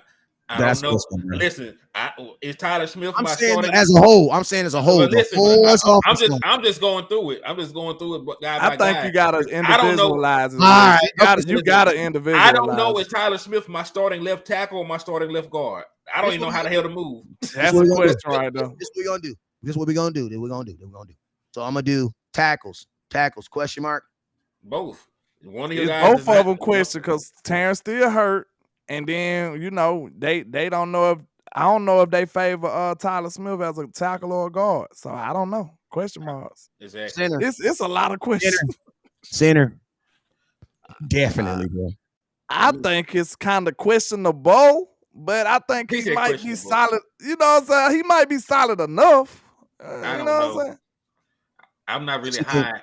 I'm not really high. Will he lose you the game? Will he lose you the game? No, but he sure didn't help me run the ball or do anything really else, bro. Like you gotta tell me. We just named about 6 positions and it's 5 questions. But that's not our fault. Hey, listen to me. We not CBS though. I mean, we not Fox News. We ain't gonna censor it. If that's what it is, that's what it is. You know what I'm saying? Okay, so hey, he's definitely a upgradable position. I say that. So yeah, I guess it is questionable. You know what I'm saying? We can upgrade. You know what's funny? What's funny? You was down to say questionable, but you was damn sure not about to say solid. Wayne says solid dish. For sure was not about to say solid, so I don't give a damn. We gonna say slushy. That's in the middle. Liquid. Gas. I'll give him a QS. A QS. Okay. Guards. Zach, you talking about right guard or both of them? Both. Oh, it was combined. Left guard is questionable. Zach is solid still. I give him about 2-3 more years. So I got him like 4. Okay, so I think he gonna play. That's Zach's right guard, left guard. That's questionable all day long. He ain't even got a contract. Like McGovern, like shit. Like, he ain't even have a contract. Do you even want to bring him back? I'm gonna have to draft somebody then. So think about this. So think about this, fellas. On your offense, the only positions that we are 100% that we will agree is solid on is quarterback and wide receiver number 1. And I'm gonna tell you, they're close third, tight end. Tight end if we sign Schultz. So my question we gotta leave Schultz the hell alone. Like, why do you want to add it? Like, bro, we gotta leave Schultz alone, y'all. Real talk. We gotta sign this guy. We ain't did offense. We ain't did defense yet. We gonna do defense right now. And I ain't gonna lie, I'm in shambles. After that, I'm over here like Franklin said the whole team, but Parsons, CD, and D. We're about to go through it right now. Let's go. Where's Henny? And then LandLord. All right, so let's go. We're gonna do. Wait, let's go. Where the hell you gonna put Mike at? Mike is gonna be what? A deep. What is that? What does he put him in? Pass rusher. Let's just put pass rusher. He basically a defensive end at this point.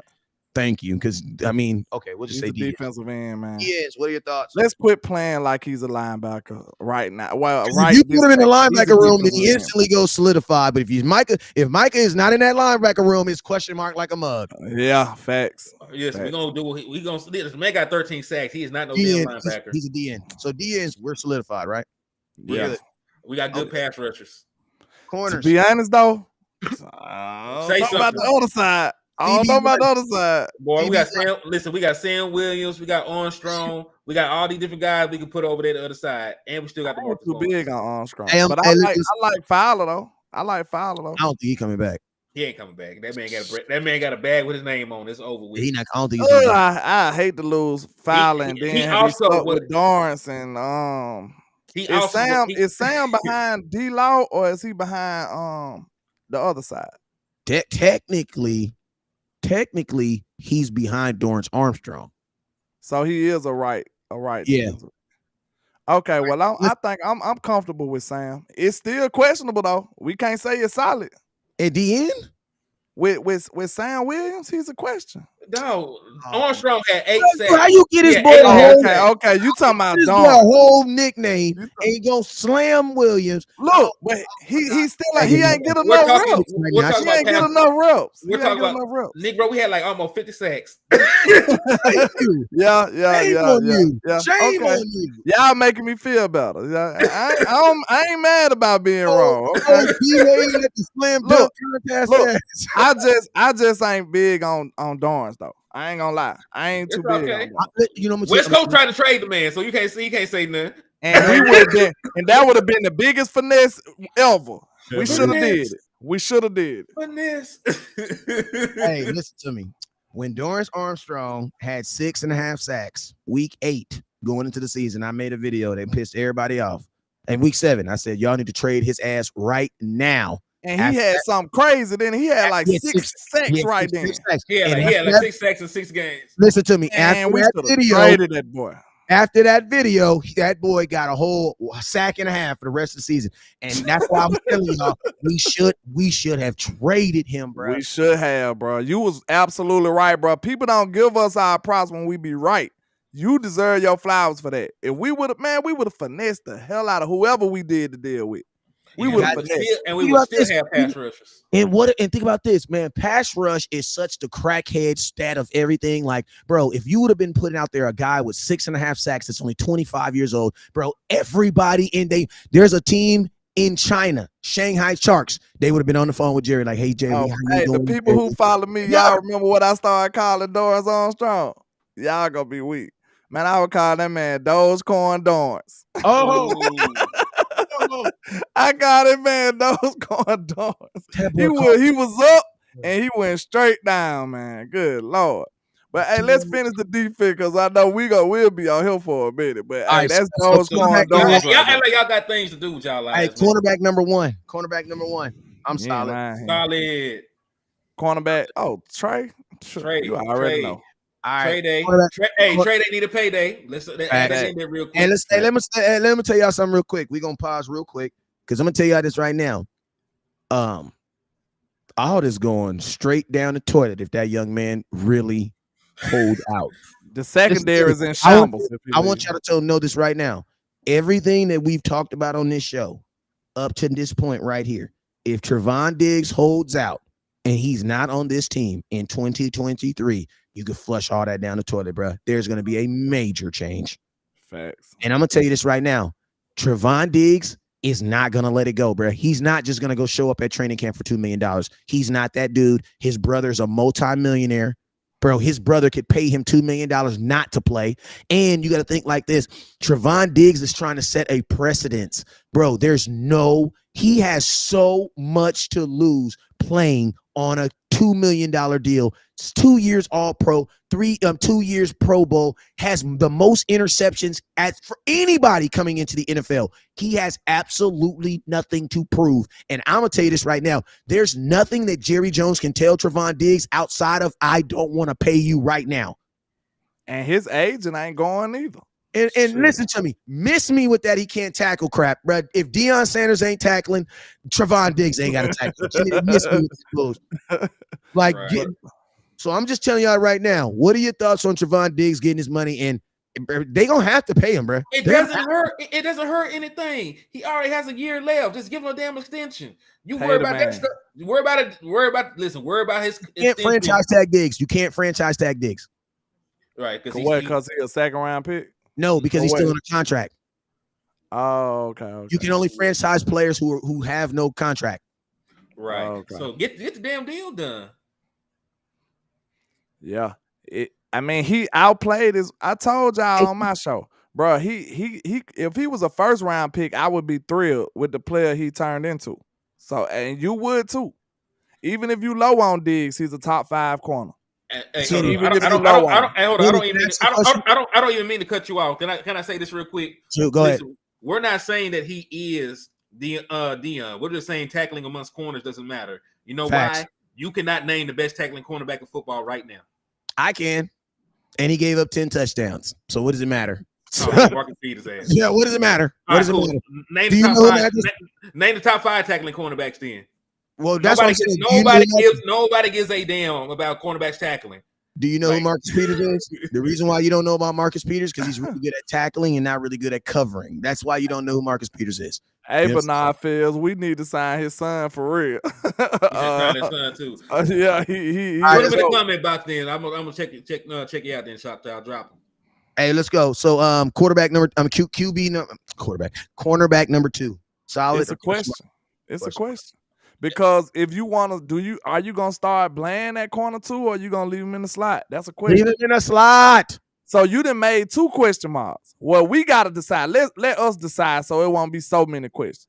Okay, we putting Deron Bland in the slot. Okay, cornerback 2 is a question.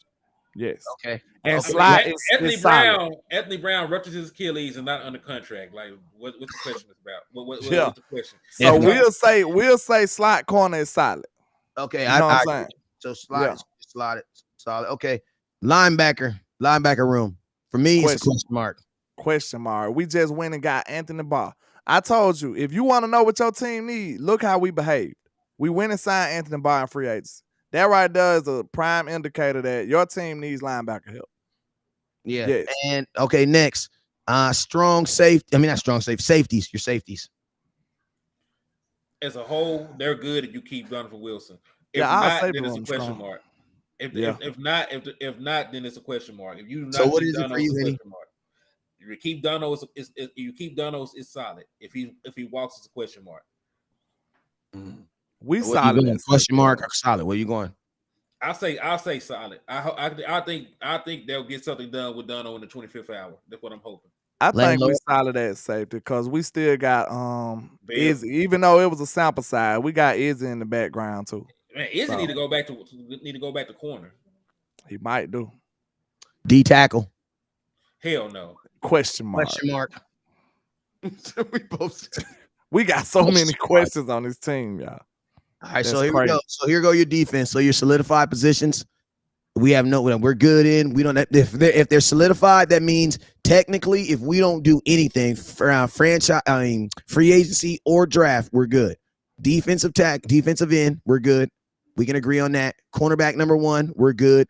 But you also got to remember, if Tiggs holds out, you have a huge question mark. Cornerback number 2, question mark. Linebacker, question mark. And safety solidified. So your solidified positions on defense are slot,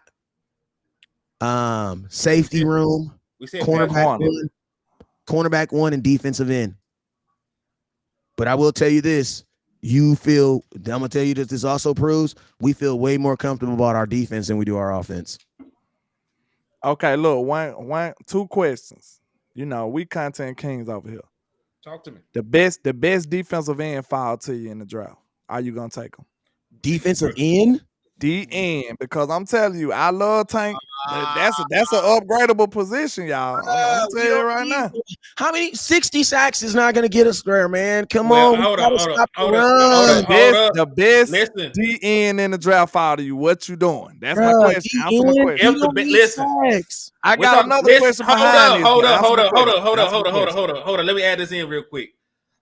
I'm not going. Listen, at 26, I'm taking the best player available, regardless of who it is. If there is not a good run stopper or a good linebacker at 26 remaining, I'm taking the best player. So if the best player happens to be a pass rusher, damn it, I'm taking. What if it's a quarterback? You know damn well we're not taking the quarterback. Yeah, what? Yeah. Get out of here with that. Hey, we know we ain't taking no quarterback. We know we ain't taking no quarterback. Yeah, I'm taking a pass rusher. Goddamn it! Listen, you better put an asterisk on that. Hey, every position outside of quarterback.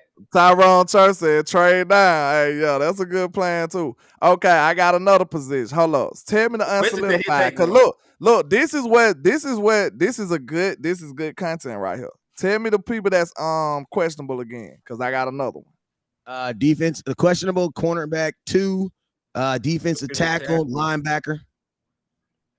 And then on offense, it was Now tell me the ones that were solid, because there was some that was still a little shaky to me. solid defense and cornerback 1, safety room, and your slot corner. The best free safety in the draft. Foul to you.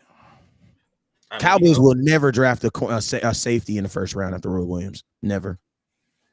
I don't think they'll ever draft a safety. They've had action at some big name safeties in the first round. They passed on all of them. And they've had action on some big name free agent safeties. They passed on Earl Thomas. He's best player available. The safety. They're not drafting. This a pickle, ain't it? Hell no, I would do it. Because think about this. Think about this, Henny. Listen to me. By the draft, Donovan Wilson should be signed. Now, if Donovan Wilson isn't signed, then hell yeah, because that's a big ass need. But listen though, I'm not talking about Donovan Wilson. Malik Hooker is the guy that will be playing free safety. Donovan Wilson was playing big nickel. That's who I'm worried about. Like, I like Leak, but I feel like he's an upgradable position. I really do. I feel like we can get better. That's the first round pick to go. Ain't that boy Jesse Bates? No, he ain't gonna cost too much. They ain't paying for no damn Jesse. I don't even know why I brought him up. You already.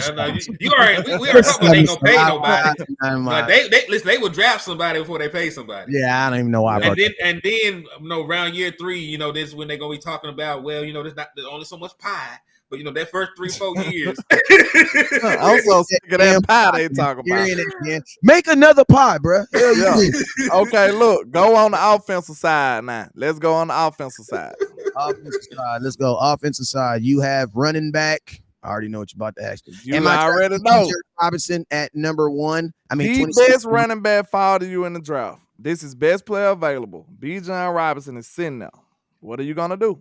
Mr. Run the ball. Mr. Run the damn ball. Hold on, Henry. Wait a minute. I'm finna see if you finna live up to your name, sir.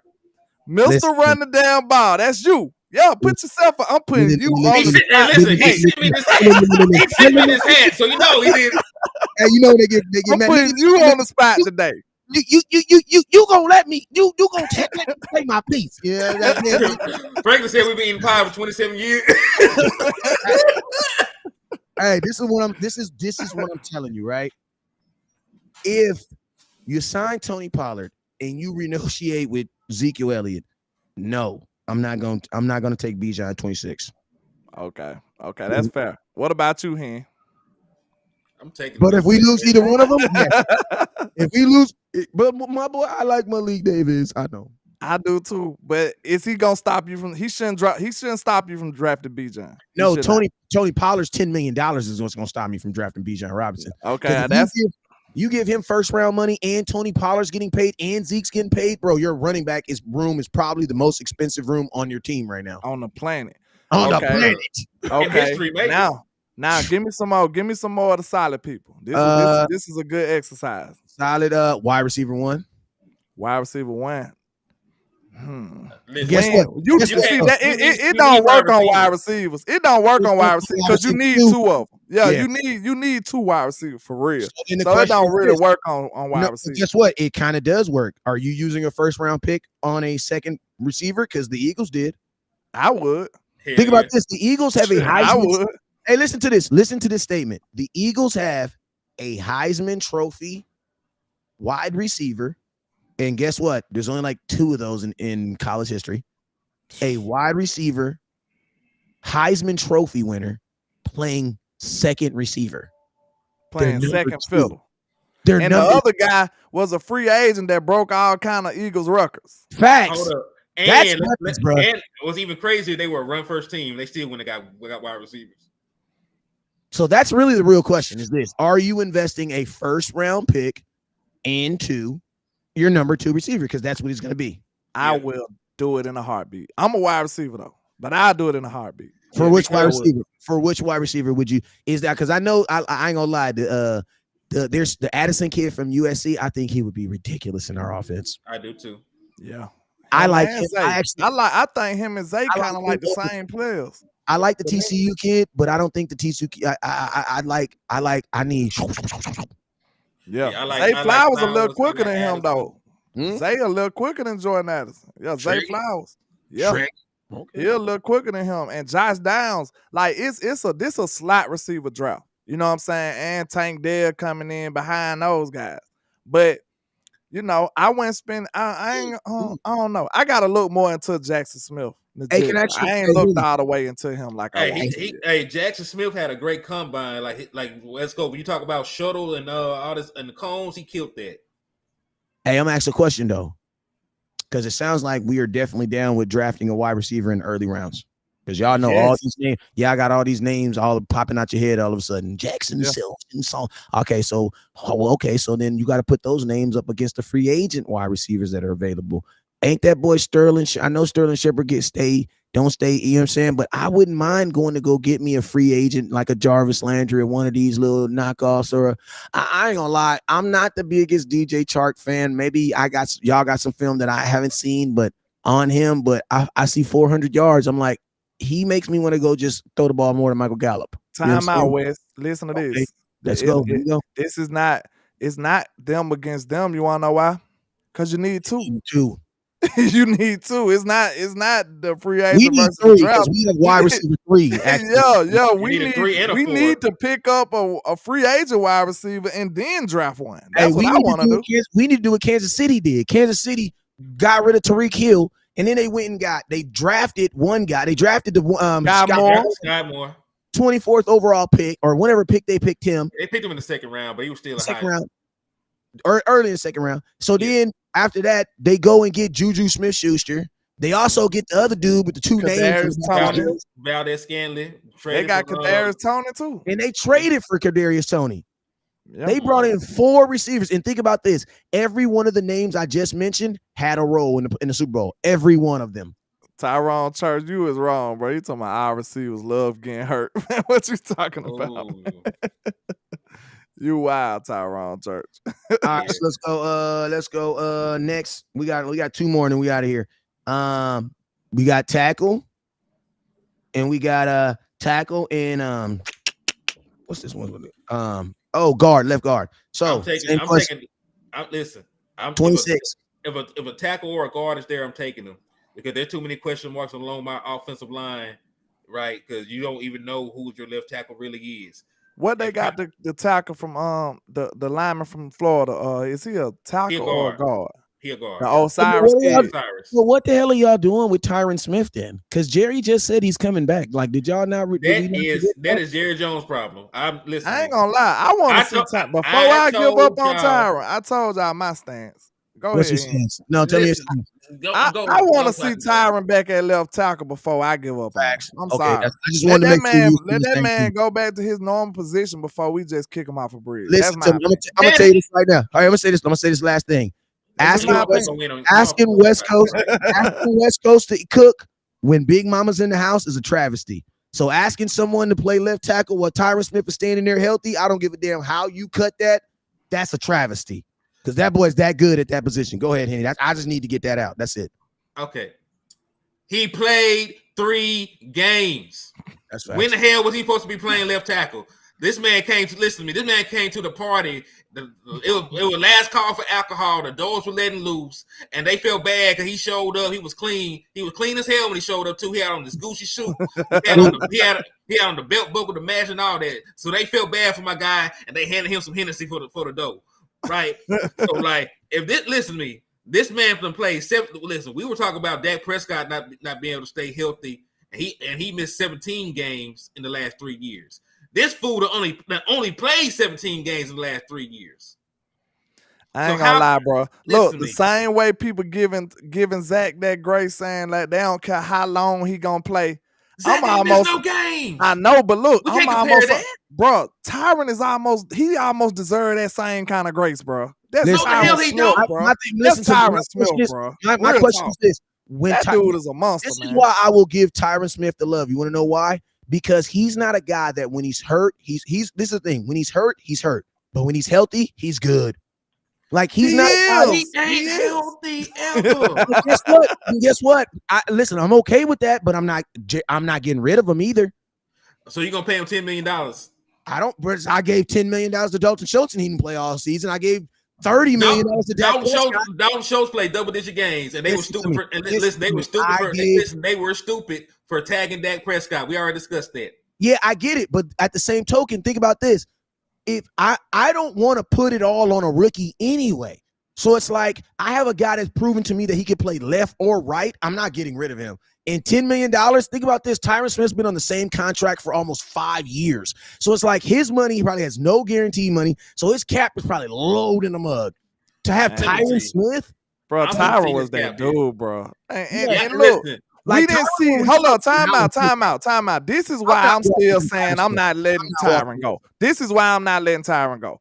We haven't seen. Of course, he hasn't been there. You're right. He hasn't been there. We know that. But look, have we seen him not be Tyron when he was out there? Facts.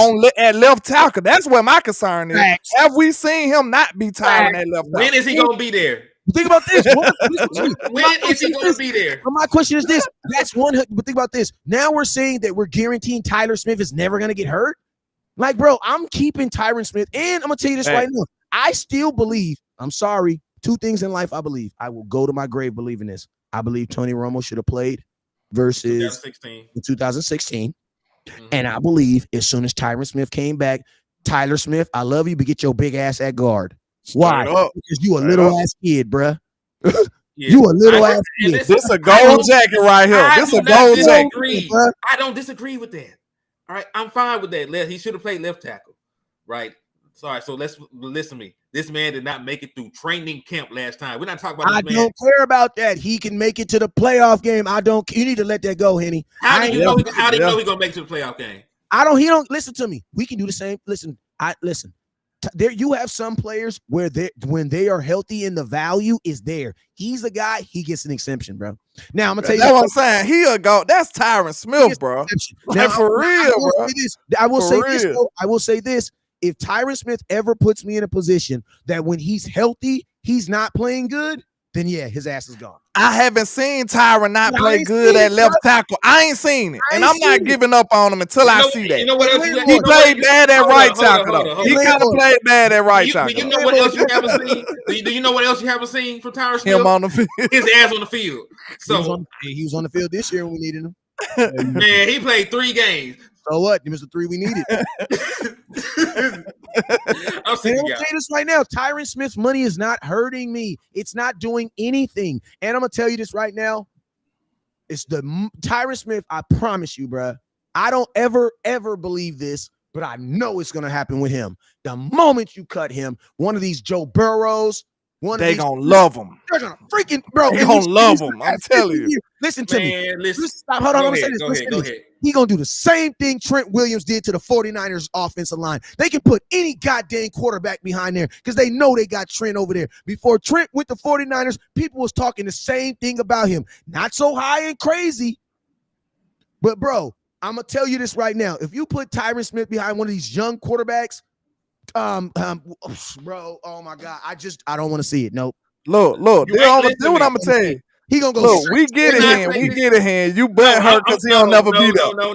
I'm gonna say this is West Coast. No, listen, West Coast. Listen. He's already on the best team with the best medical staff in the NFL, and they can't keep him healthy. So how the hell he gonna go somewhere to stay healthy? How the hell he gonna go somewhere to stay healthy? So what? How you gonna go somewhere to stay healthy? So what? That doesn't make any sense though. How he gonna go over there and stay healthy when he already with the best medical staff? Guess what? It's my job to manage risk. The risk in Tyron, the reward is worth it. Guess what? In life, you don't always. Sometimes you got to put 50 to get 100 back. You know what I'm saying? But this is one of those situations where it's like the reward is way worth. The only thing I'm risking is money. Like, bro, they print that up every day. And think about this. We're talking about. I'm a guy that's telling you I'm okay with giving Dalton Schultz $10 million. You think I'm about to fix my mouth to say that I'm not okay with giving Tyron Smith the $10 million that he's already on? No, man, bro, that's Tyron Smith. But look, I understand that. He hasn't been there.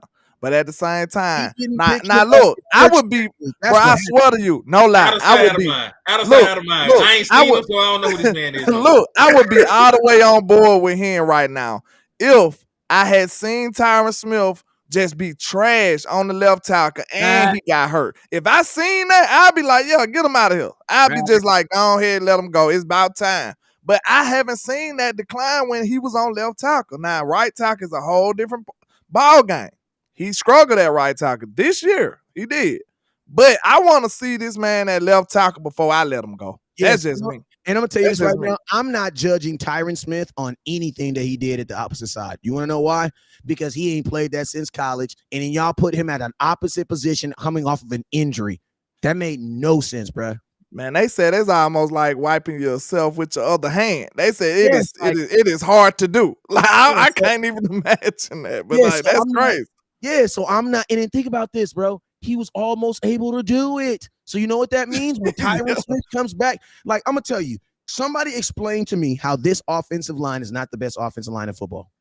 Okay, Tyron Smith at left tackle, Tyler Smith at guard, Tyler Baez at center, Zach Martin at guard, healthy Terrence Steele at right tackle. Bro, that's the best offensive line in football. I love to see Terrence Steele Tyler Smith at guard and Tyron at left tackle. Yeah, that's like, the best. That might be what they want to do this year. That's probably why they saying keep him. They probably gonna train Tyron back up to be his left tackle's old self and move Tyler back into guard. Because think about this: if you do that, you ain't just desperate in the on offensive line no more.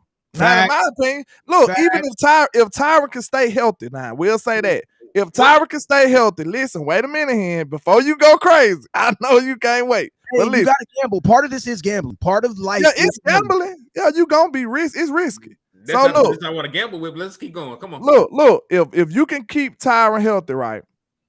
Now you're not desperate at on the O-line at all. At all. You ain't desperate no more. Who you desperate for? Who you hate?